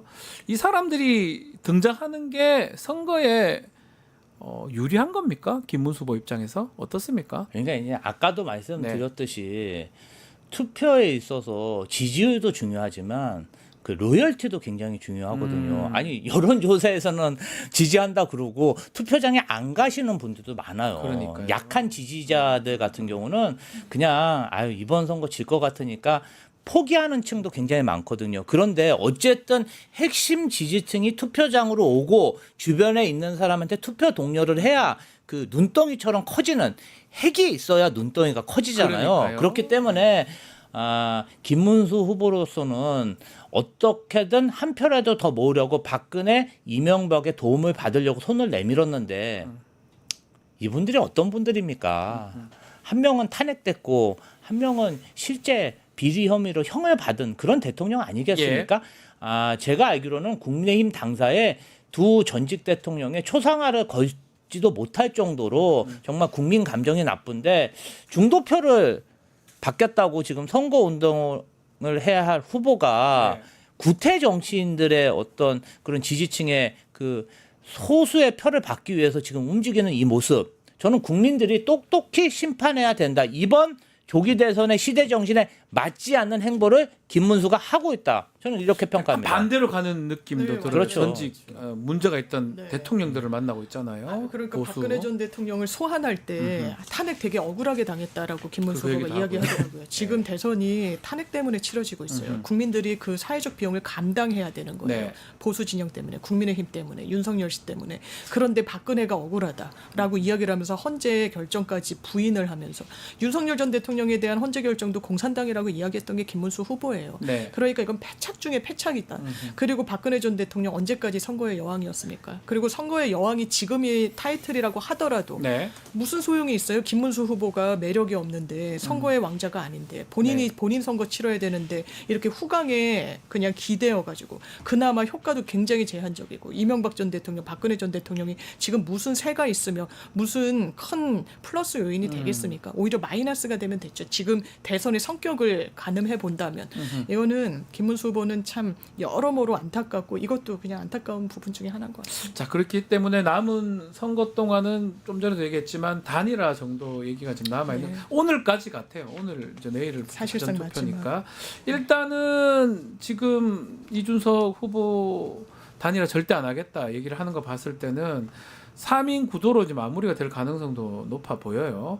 그리고 또 이준석 후보가 뭐 이 역사적으로 사라져야 될 정강훈, 이낙연 이런 얘기를 하면서 잡탕밥 만들려고 한다 뭐 이런 얘기 하는데 잡탕밥까지 표현했는데 그런데 거기 들어가는 건 좀 더 이상한 거잖아요, 사실은 뭐 이준석 후보가 야심차게 개혁신당을 만들었는데 이낙연 전 총리하고도 합당한다 그랬다가 헤어졌고 지금 보니까 허은하 대표도 내쫓고 그다음에 김용남 의원하고도 헤어진 거 아니겠습니까? 그러니까요. 이분은 혼밥에 익숙한 정치인이다. 정치라는 게 정말 나와의 다름을 차이를 인정하고 정말 소통하고 양보하고 이래서 갈등을 조정해서 하나의 그런 국론을 통일하는 그런 장 아니겠습니까? 근데 이 사람은 그냥 갈등을 조장하는 정치인이기 때문에 사실은 본인이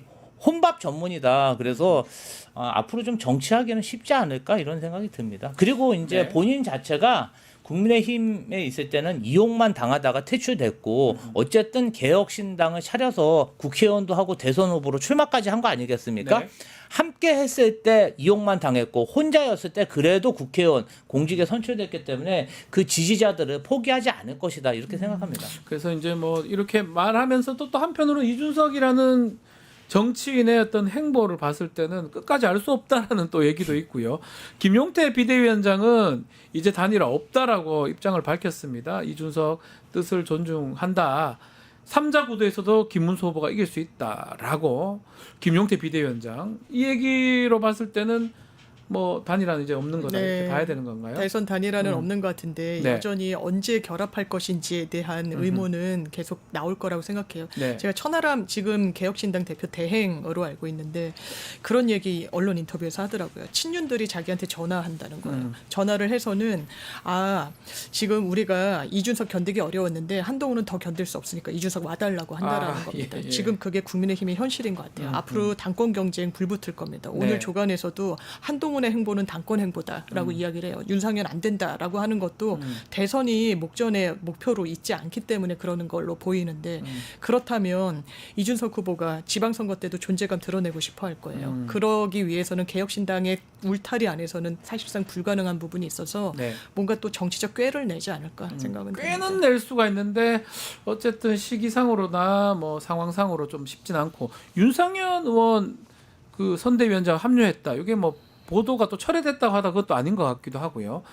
그거가 윤상현이 들어온다는 거는 단일화는 더 어렵다는 거라고 봐야 되는 거 아닙니까? 아무래도 그렇죠. 네.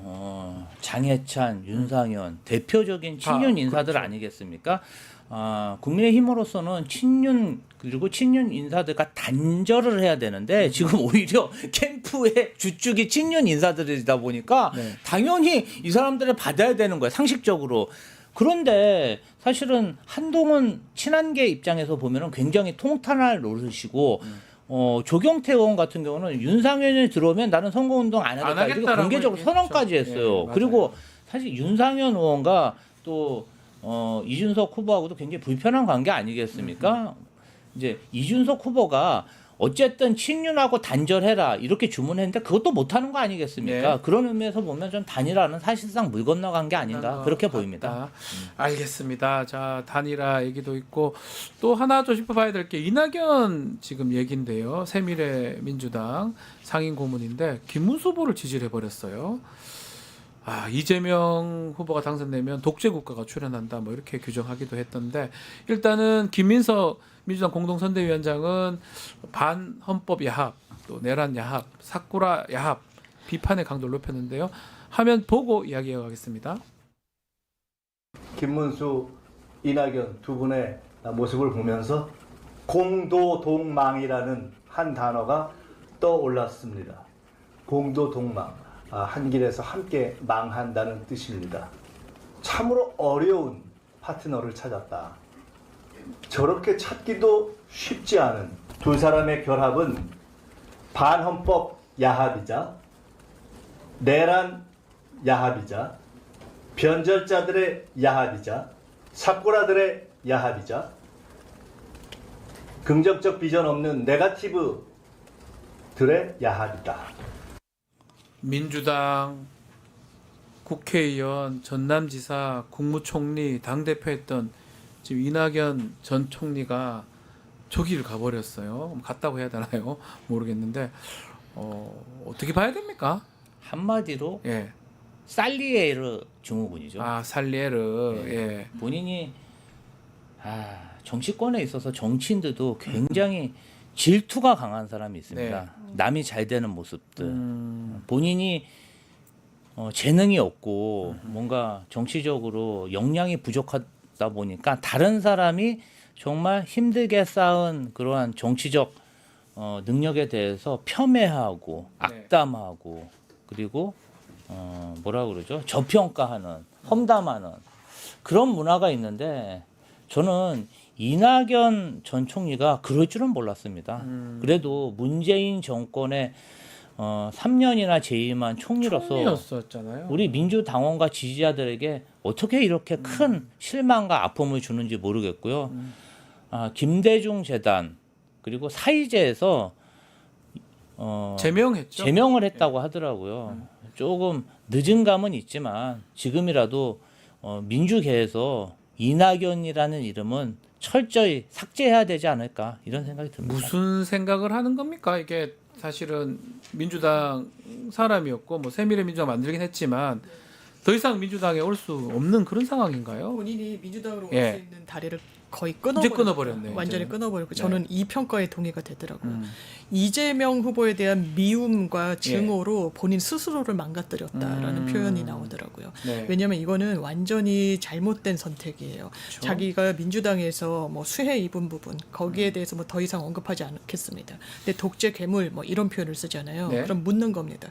윤석열 씨는 어떤가요? 지금도 계엄이 합법비였다고 질서 발동을 위해서 보낼 수밖에 없었다고 오히려 군이 시민들한테 맞았다고 폭행을 당했다고 이야기하는 건 독재입니까? 괴물입니까? 아닙니까? 이 부분과 관련해서 어떤 상황인식과 정치인식을 갖고 있는지 그냥 너무 사감에 치중해가지고 그냥 이성을 잃은 수준의 최악의 수를 뒀어요.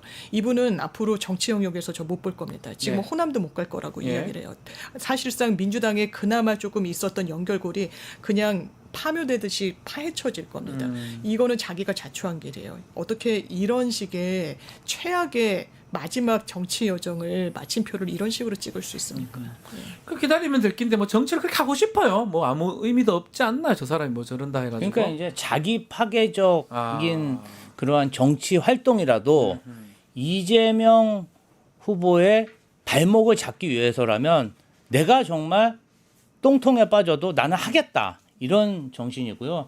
사실 네. 지난주에 김문수 후보 지지율이 조금 30%대로 이렇게 결집하는 양상을 보였어요. 네. 근데 그 전까지는 나는 이번 대선에 출마하지 않겠다. 그리고 어떤 후보도 지지하지 그렇게 않겠다. 얘기했잖아요. 그때는 이재명 후보가 굉장히 압도적인 지지율을 기록했고 뭐 지금이나 별 차이는 없지만 김문수 후보 지지율이 아주 낮았단 말이에요. 그리고 뭐 선거 운동복도 준비하지 못할 정도로 선거 운동이 엉망진창이었고 그러다 보니까 그때는 아예 나는 그냥 뭐 이번 선거 포기하겠다 이렇게 발언했다가 김문수 후보 지지율이 어느 정도 올라오고 산술적으로 이준석하고 단일화했을 때 한번 해볼 만하다 이런 생각이 드니까 바로 그냥 안면을 바꿔서 나는 김문수 지지합니다. 네. 내가 김문수 지지하니까 이준석하고 단일화도 한번 해보시죠. 이렇게 단일화 압력을 넣은 것이다. 그러네요. 아주 뭐라 그럴까요? 계산적인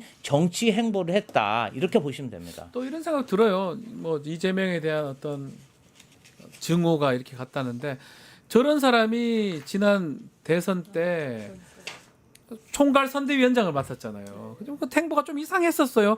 저기 이기려고 하나 그냥 지려고 하나 이런 생각도 들 정도로 좀 이상했는데 결국 결과론적 얘기긴 하지만 저런 마음으로 무슨 당선을 시킵니까? 저도 된다고 생각했을 것 같기도 하거든요. 당연히 아닌 것 같고요. 굉장히 본인한테 집중하고 있는데 그래서 어떻게 됐습니까?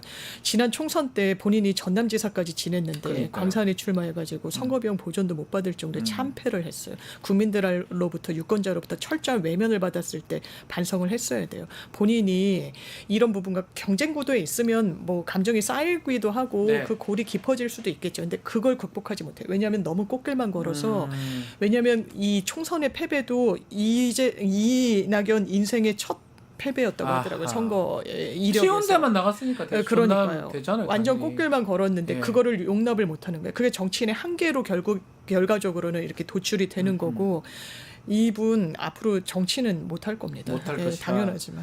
김문수 후보 입장에서 보면 이렇게 지지 선언해주면 호남에 뭔가 표를 받을 수 있을 것이다 이렇게 계산하긴 한 것 같아요. 아 지금 뭐 호남인들이 그러니까요. 벌떼처럼 일어나서 이 오히려. 배신자라고 규탄을 하고 제가 봤을 때는요 네. 이낙연 후보의 김문수 지지는 네. 우리 지지층을 역결집시키는 그러니까. 단초가 됐다 이렇게 생각됩니다.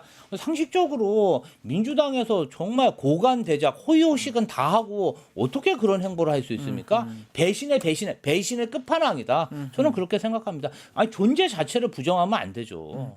말씀대로 호남 민심이 반대로 작동할 가능성이 더 클 거고 이런 것들이 투표율하고도 연결되지 않을까 이 생각도 해보네요. 네, 이낙연 무슨 의도로 이렇게 한 건지도 그렇고 결국은 저러려고 저걸 하느냐 생각도 듭니다. 알겠습니다. 자, 이슈합 오늘 여기서 마무리 좀 하겠습니다. 김지호, 장유미 변호사 두 분 감사합니다. 감사합니다. 네. 자, 잠시 후에 구독자 이벤트 하나 소개해드리겠습니다. 뉴스토마토 6.3 대통령 선거 개표 공개 방송 내란 끝장쇼 진행을 합니다. 6월 3일 오후 6시고요. 뉴스토마토와 역사적 순간 함께 하실 분들 많은 신청 부탁드리겠습니다. 선착순으로 150분 모집하고 있습니다. 지금도 신청하시면 됩니다. 이어서 2부 뉴스 인사 프라임 진행이 되니까요. 어디 가지 마시고 조금만 기다려 주십시오.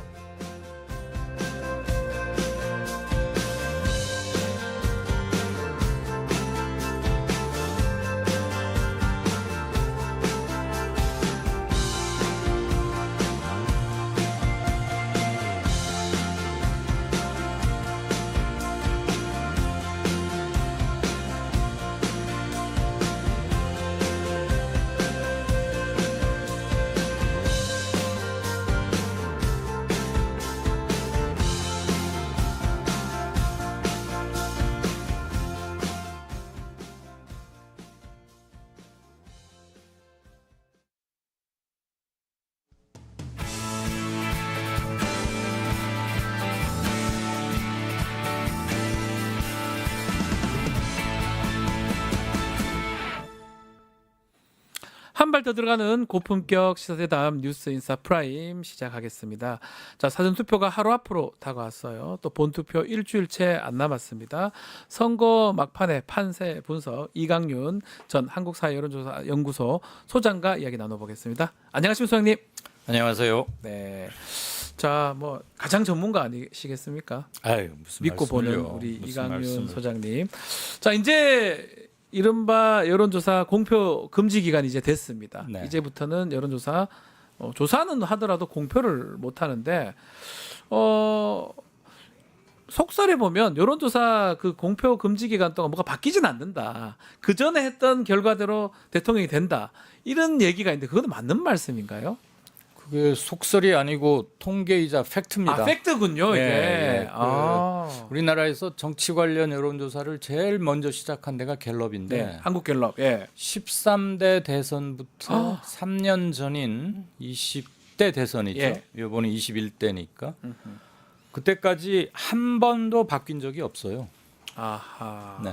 여기 지금 나오고 있는데 15대 16, 17, 18, 19 나오고 있는데 다 마지막 때 높은 사람이 당선이 된 거네요. 됐고 와. 지금 이제 저 앞에 예. 13대 14대는 저 예. 그래픽에서는 빠져 있지만 노태우 때부터죠. 그렇죠. 노태우 김영삼 그때도 될 때. 뭐 전혀 운동은 없었고 조금 기간을 늘려서 네. 깜깜이까지 안 가고 투표일로부터 약 한 4주? 4주 한 달. 네. 한 달. 한 달 정도 전 지지율이 예. 실제 득표 그다음에 당락과 일치했어요. 그러니까 실제 그렇다는 거는 곧 사람들이 굉장히 일찍 마음을 정한다. 정하고, 예. 그리고 물론 예. 뭐 TV 토론을 보거나 도중에 어떤 이슈에 따라서 저건 나와서 좀 생각이 다른데 해서 바꿔 타는 분도 물론 계시겠지만 그게 결정적인 영향을 미칠 만큼 많은 숫자는 아니다라는 것. 그리고 저희가 예? 제가 KSOI 맡고 있을 때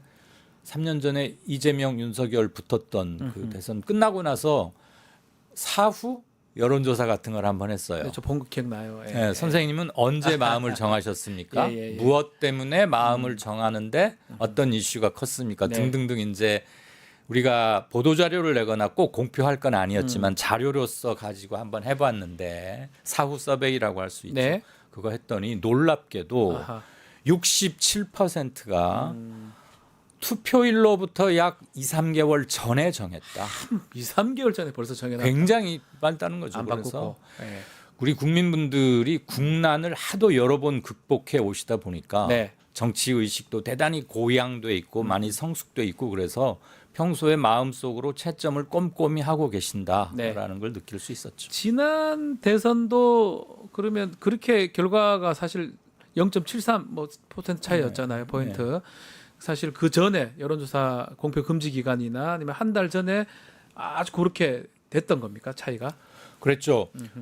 지난번은 0.73% 포인트니까 이걸 여론조사로 알아맞춘다는 건 기적에 가깝고 그러니까요, 맞추는 게 실은 이상한 네. 건데 깜깜이 들어가기 전에 갤럽 거 보면 윤석열 39, 이재명 38 일당이에요, 진짜. 1% 포인트 차이였어요. 참 놀랍습니다. 네, 그러니까 예. 그것을 제가 지금 뭐 어느 특정 여론조사 기관의 정확성을 말씀드리려는 게 아니고 예. 그렇게 딱 붙어 있는 건데도 실제 깜깜이 들어가고 본 투표까지 하고 났더니 큰 변화는 없었다. 그다음에 사실 깜깜이 들어가기 전 1% 포인트라는 것은 우리가 함부로 누가 앞섰네라고 말하기 힘든 숫자거든요.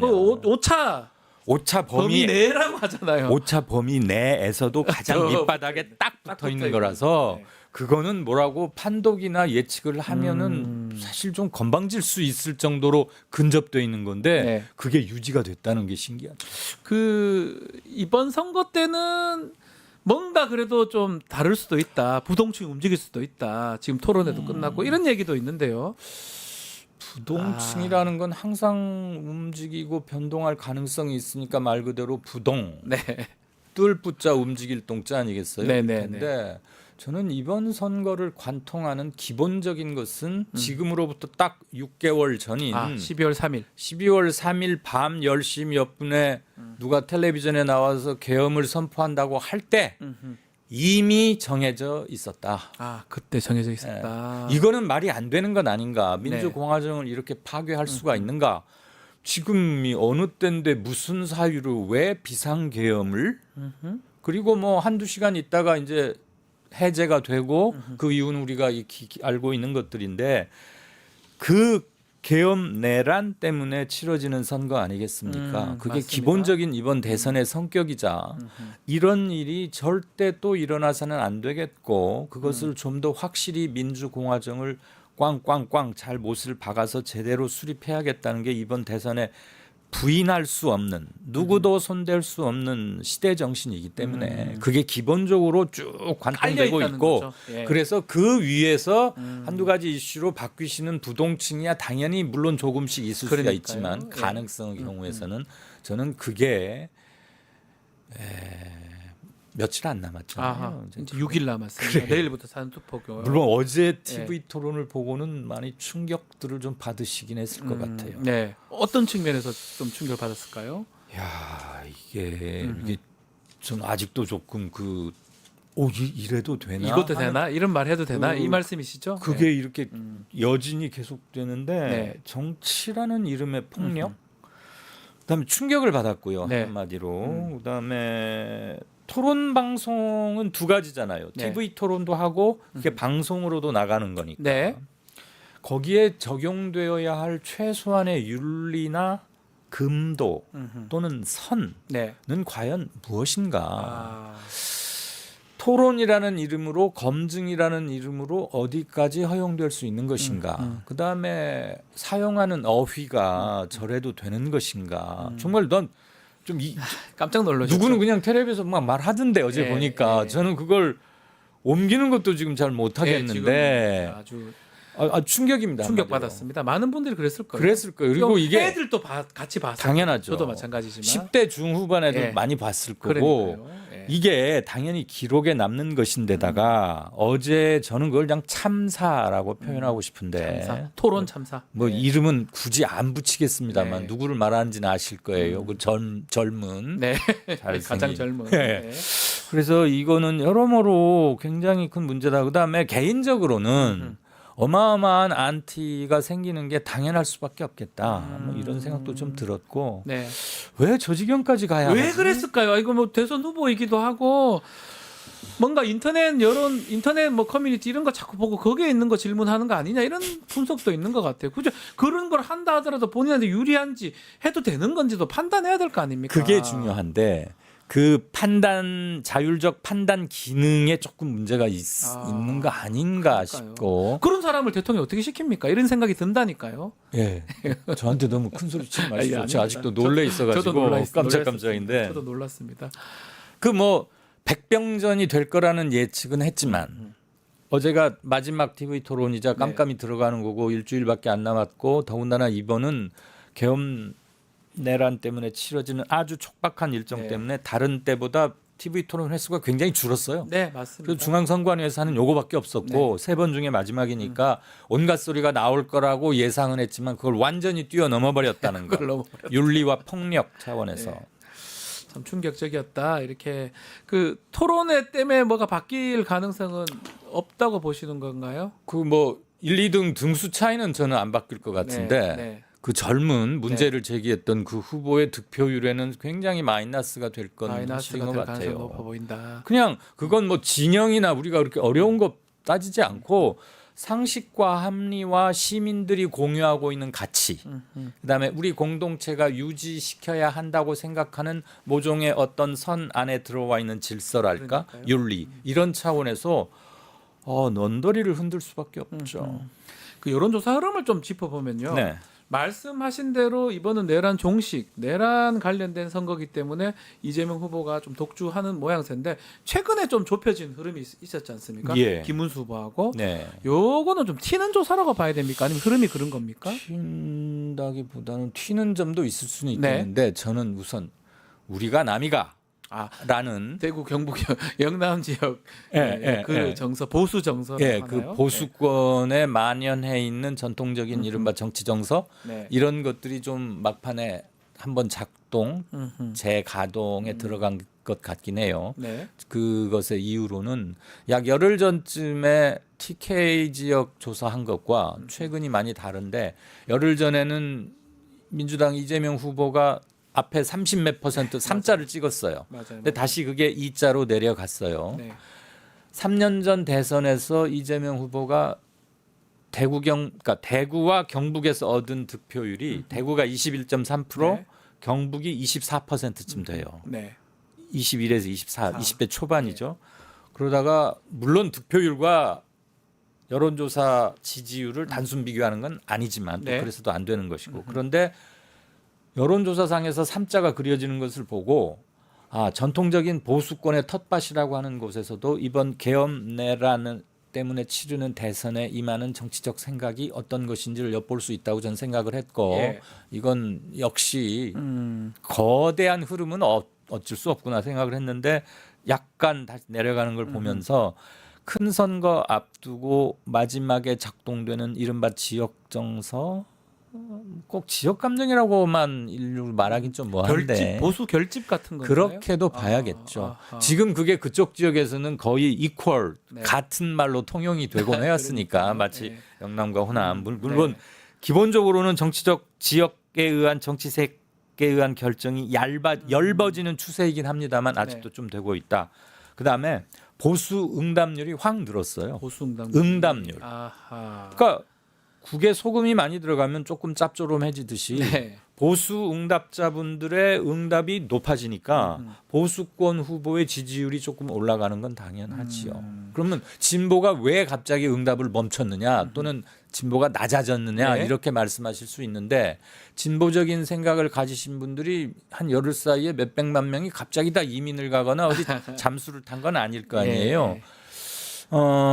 이미 대세는 결정이 된 것 같다. 응답을 좀 줄였다고 봐야 되겠네요. 응답 욕구가 약간 줄었을 수도 있고 이건 뭐 묻고 자시고 따지고도 할 필요가 없는 대선 아닌가? 이렇게 가는 게 맞다라는 그것도 하나 있을 수 있고 보수 쪽 응답자분들은 자 지금이라도 우리가 뭉쳐 있다는 것을 좀 보이자. 그래서 응답 욕구가 훨씬 자극받아서 강력해졌고 그게 수치로 나타나면 그 봐라 좁혀진다. 우리 죽지 않았다. 이런 것을 과시하고 싶은 집단적 정서가 일부 발현이 됐겠죠. 그 집 TK 말씀하셨으니까 좀 질문 더 드려보면 TK 잘 모르는데. 아유 전문가신데요. 자 TK 지역은 이번에 30% 넘을 수 있다. 이런 또 이재명 후보 민주당 그런 또 관심이 많이 가잖아요. 가능성은 있는 겁니까?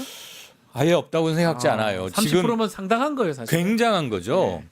29%가 30% 되는 걸 말하는 게 아니잖아요.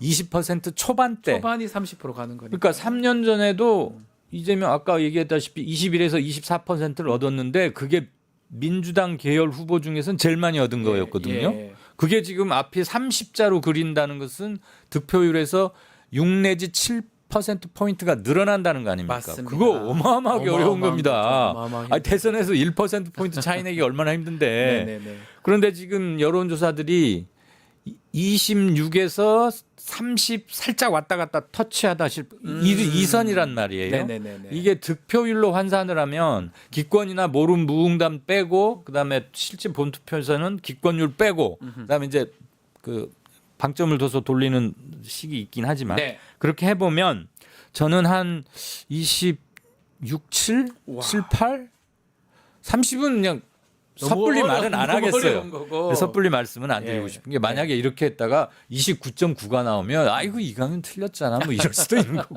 아무튼 좀 보수적으로 잡는 게 좋으니까 안전하게. 그래서 저는 20% 후반은 거의 확실히 나오지 않을까. 확실히 이게 사실은 TK 지역도 그렇지만 또 부울경 지역도 있고요. 불은 30%가 늘 나왔는데 네. 그리고 민주당의 몇몇 후보 이른바 잘된 공천이나 괜찮은 인물이 나갔을 때는 됐잖아요. 40% 넘기기도 하고 당선도 당선되기도 됐잖아요. 하고요. 여러 군데서 봤잖아요, 됐는데 우리가. 예.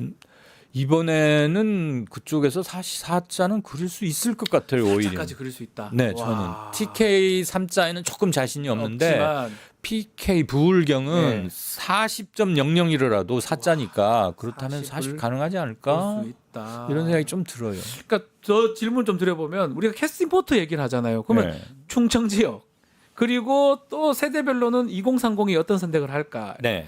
네, 이번 선거에서는 충청 2030 어떤 선택을 할까요? 일단 2030부터 네. 말씀드리자면 이건 새 정부도 경제 사회 정책을 만들 때 심각하게 염두에 두어야 할 네. 사안 중에 하나인데 2030의 남성과 여성의 정치적 성향이 매우 다릅니다. 아, 그 신기해요. 그게 완전 달라요. 정말 예, 문제인데. 놀랍습니다. 그런데 이들이 예. 환경 문제, 플라스틱 같은 거 줄이자, 쓰레기 줄이자, 환경 지구 환경 살리자, 지키자 하는 데서는 이 이론의 여지가 없이 완전히 일치해요. 그리고 매우 그쪽에 대한 정서나 민감도가 발전돼 있어도 80% 훨씬 이상이 그 중요성을 하고 실제 행동으로 옮기는 반면 예. 정치적인 면에서는 남자와 여자가 너무 달라요. 특히 20대 남성의 보수화 정도와 네. 20대와 30대 초반 여성의 진보적인 정도는 이들이 과연 십몇 년 전에는 같이 공부를 했잖아요. 학교 짝꿍들이거든요. 그러니까요. 같이 공부한 모둠 사람들. 생활도 같이 하고 네. 있는데 왜 이렇게 달라졌을까? 그건 이제 별도의 주제니까 시간이 우리가 따로 있겠지만 네. 섬세하게 접근해야 한다. 이걸 무슨 꼭 쟤들은 왜 머슴마들은 왜 이렇게 보수해? 이렇게만 접근해서는 문제 해결이 안 되는 것이고 그래서 저는 2030이 리트머스 시험지처럼 어떤 그 표본일 수 있다고 보는 건 좀 위험하다, 어렵다. 예, 집단적으로, 예. 정서적으로 굉장히 다른 점이 하나 있고 충청은 과거에 그런 기능을 계속 해왔는데 항상 해왔지 않습니까? 이번에도 비슷하긴 합니다. 그 보면 충청에서 한 49% 가장 최근에 나온 뭐 오늘까지 말해도 되니까 갤럽거 23, 4일 조사를 보면 충청에서 이재명 후보가 49% 얻고 있어요.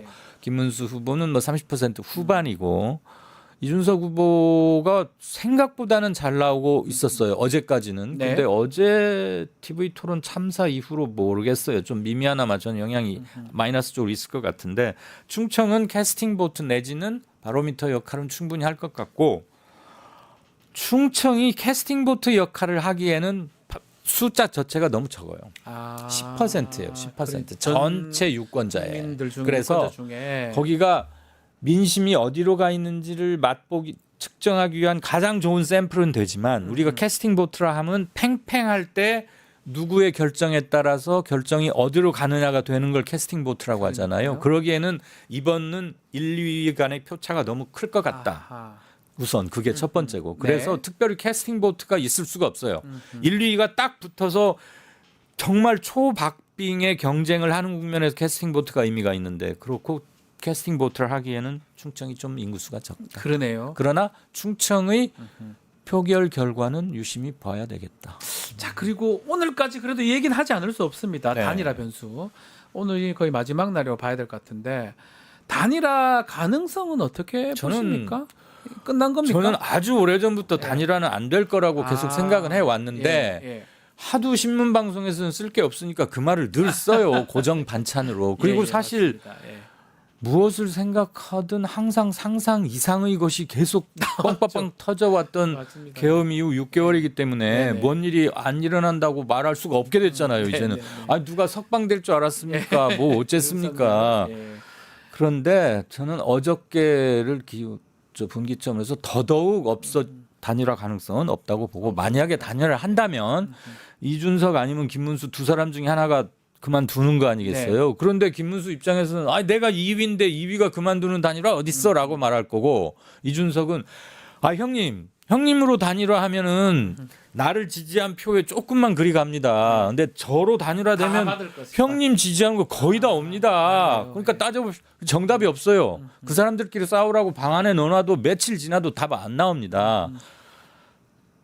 그리고 단일화에 관해서 이준석 후보가 몇 차례 동안 얼마나 강하게 말해왔습니까? 네, 안 한다고. 아주 멀리 너무 강하게 얘기를 해왔기 때문에 만약에 이번에 단일화를 한다면 이준석을 앞으로 정치하기 힘들죠. 그런 것도 따져보면 단일화가 좀 어렵다는 거네요. 네. 그리고 단일화? 물리적으로도 불가능합니다. 시간이 너무 없죠. 촉박해서. 단일화하면 이게 여론에 영향을 미칠 수는 있나요? 달라질 수 있나요? 그거 저는 별로 크지 않으리라고 보는 게 우리가 조리야? 유권자들이 생각할 때 거기에 뭐 말려 들어가지고 단일화라는 것이야말로 가장 정치 공학 아닙니까? 자기들끼리 딱딱딱 뭐 계산해가지고 네네. 이렇게 하자라는 건데 그게 범보수권 전체 지지자의 총의를 물어서 얼마가 많은지도 정확히 계측하기도 힘들 뿐더러 네.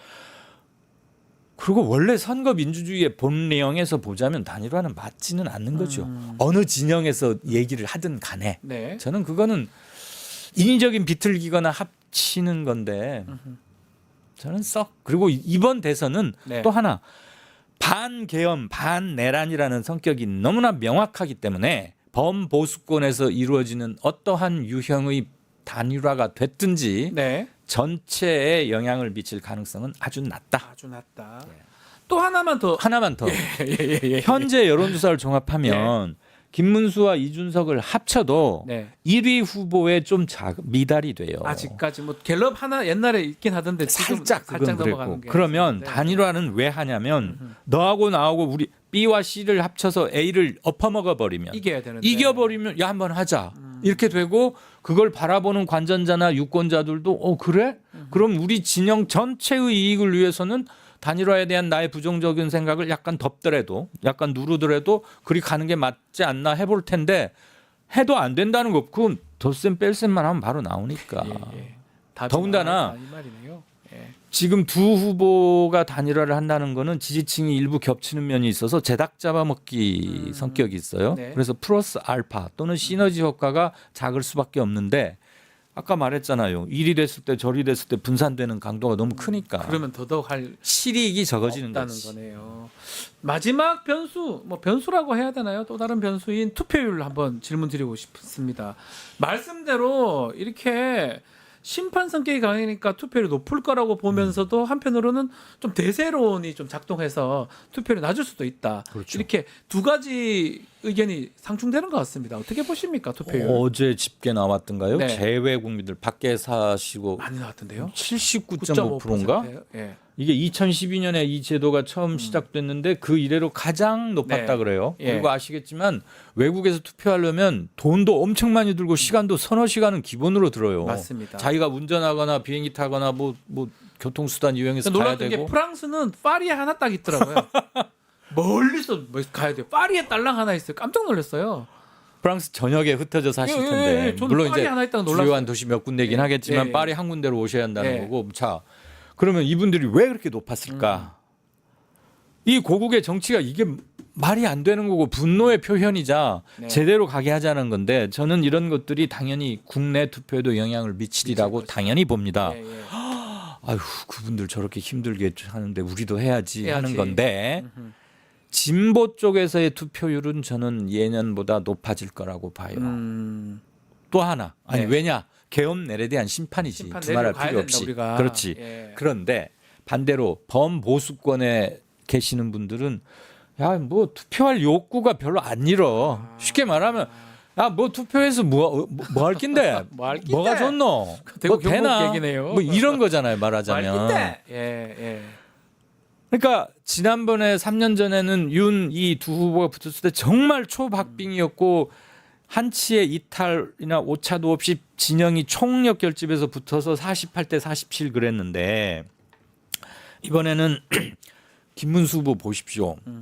당에서의 지지도 별로 못 받는 것 같고 주변에 꽤 유명하다는 국회의원들이 있는 건 나 하나도 본 적이 없고 예. 중요할 때마다 윤석열 씨가 나타나가지고 그 방해만 해요. 뭐 석방되기도 하고 아랫께는 얼마 전에 보니까 뭐 영화 보러 가가지고 부정선거인가 뭐 사전투표 뭐 선거 부정 그거 봤잖아요. 예. 안 그래도 사람들 복장 터지는데 지금 좀 뭐 하고 있나 싶은 거고. 부정투표 선거 부정의 원인 중에 하나가 사전투표라고 그렇게 힘주어 말하다가 김문수 후보가 며칠 전에는 사전투표 합시다 나도 할 겁니다 이러니까 자기 모순인 거예요. 그 아직도 그런 부정선거에 대한 명확한 입장을 밝히든가 계엄에 대해서 사과를 하고 윤석열 제명 축출 이런 거에 대해서 명확한 입장도 못 밝히고 말이죠. 네. 그런 게 하나 있고 보수권이 또 분열이 됐어요. 김문수와 이준석으로. 이준석이 처음에는 한 4, 5% 뭐 이럴 것 같더니 요즘은 8%, 9%도 나오고 하는 거 보면 실제 투표는 한번 까보십시다만 적지 않은 뭐 5%는 분명히 넘을 것 같아요. 예. 그렇다고 보면 보수는 분열까지 돼 있고 요즘 하는 보수 국힘 후보는 굉장히 지리멸렬 상태고 또 그분이 의외로 무지? 잘 뭘 모르시더라고요. 깜짝 놀랐어요. 난 저렇게 모르나. 그래서 이번 선거의 흐름과 맞지도 않고 보수 원 텐트조차도 안 됐어요. 텐트가 반명 빅 텐트 만들자고 어쩌고 그랬잖아요. 처음에. 네, 맞아요. 보수 원 텐트도 안 돼. 그 국힘 사람들을 하나로 묶어내지도 못하고 있는 것 같아. 또 어떤 사람은 하와이에 가가지고 자꾸 뭐 돌이나 던지고. 그래서 저는 보수권 쪽으로 투표는 조금 낮아지지 않을까. 그럼 진보에서는 좀 올라가고. 3년 전 20대 대선이 투표율이 77.1%였는데 맞습니다. 저는 그거보다는 한 1, 2%포인트 낮아지지 않을까. 낮아질 것 같다. 조금 아주 조금 팍 늘어날 것 같진 않고 아니면 그 정도. 내일부터 사전투표거든요. 사전투표는 어떻게 좀 올라갈까요? 어떻게 될까요? 그건 올라갈 것 같아요. 근데 토요일이 안 껴 있지 않습니까? 그렇긴 한데 언제 우리가 뭐 요일 가지고 뭐 예전에 토요일 껴 있을 때는 뭐 확실히 그때 많이 올라갔던 것 같은데 딱 6시부터 18시까지 목금입니다. 내일 모레 이틀간이죠. 사전 투표율도 지난번보다는 좀 더 높을 가능성이 있다. 저는 사전 투표율은 계속 점증 추세인 건 맞아요. 그게 더 편한 거를 사람들이 아니까 그렇군요. 그게 여러모로 한가지고 좋거든요. 어차피 해야 할 투표면 해보니까 그게 편한 훨씬 거야. 편해요. 그 점이 있고 투표 한 사람 한 유권자가 투표 하나 하는데 한 4천만 원 나라 돈 들어가거든요. 아 그렇습니까? 굉장히 많이 들어가요. 그거 그냥 뭐 종이 하나 이게 아니니까 우리 다 낸 세금입니다. 우리가 냈던 세금입니다. 그래서 우리의 권리이자 의무이기도 하고 우리가 냈던 돈 찾는 정치적 행사 의사 표현이니까 당연히 하셔야 됩니다. 무조건 해야 된다. 누구를 찍든 투표를 해야 됩니다. 프랑스 하면 우리 맨날 일주일에 3, 4일만 일하고 맨날 주말에는 어디 놀러 가는 애들이라고 생각하지만 프랑스 대선은 늘 주말에 열려요. 주말에 열려요? 투표를 결선 투표 이런 거 일요일에 합니다. 그런데 투표율이 88% 90%예요. 맞아요. 그 페널티 없죠? 호주는 뭐 페널티가 있더라고요. 투표 안 하면. 프랑스는 아직은 페널티 있다 소리 못 들었는데 호주는 어딘 있어요. 페널티인가 뭐 아니 상금을 주든 게 하여튼 뭐가 있더라고요. 아무튼 뭐 메리트 시스템이 뭔지 있어요. 근데 우리는 하여튼 없지만 좀 많이 좀 투표를 해달라 이 말씀으로 마무리를 좀 짓겠습니다. 오늘 말씀 잘 들었습니다. 아이고 뭐 잘 알지도 못하는데. 아닙니다. 다음에 또 선거 할 무렵에 다시 모셔야 될 것 같아요. 이강윤 소장과 함께했습니다. 감사합니다. 고맙습니다. 내일 방송 소개해드리겠습니다. 김용남 전 의원의 용가라사대, 김필성, 신유진 변호사의 이슈 3합, 또 쇼미더민심도 준비되어 있습니다. 내일도 많은 시청 부탁드리고요. 오늘 방송 마치겠습니다. 시청해주신 여러분 고맙습니다.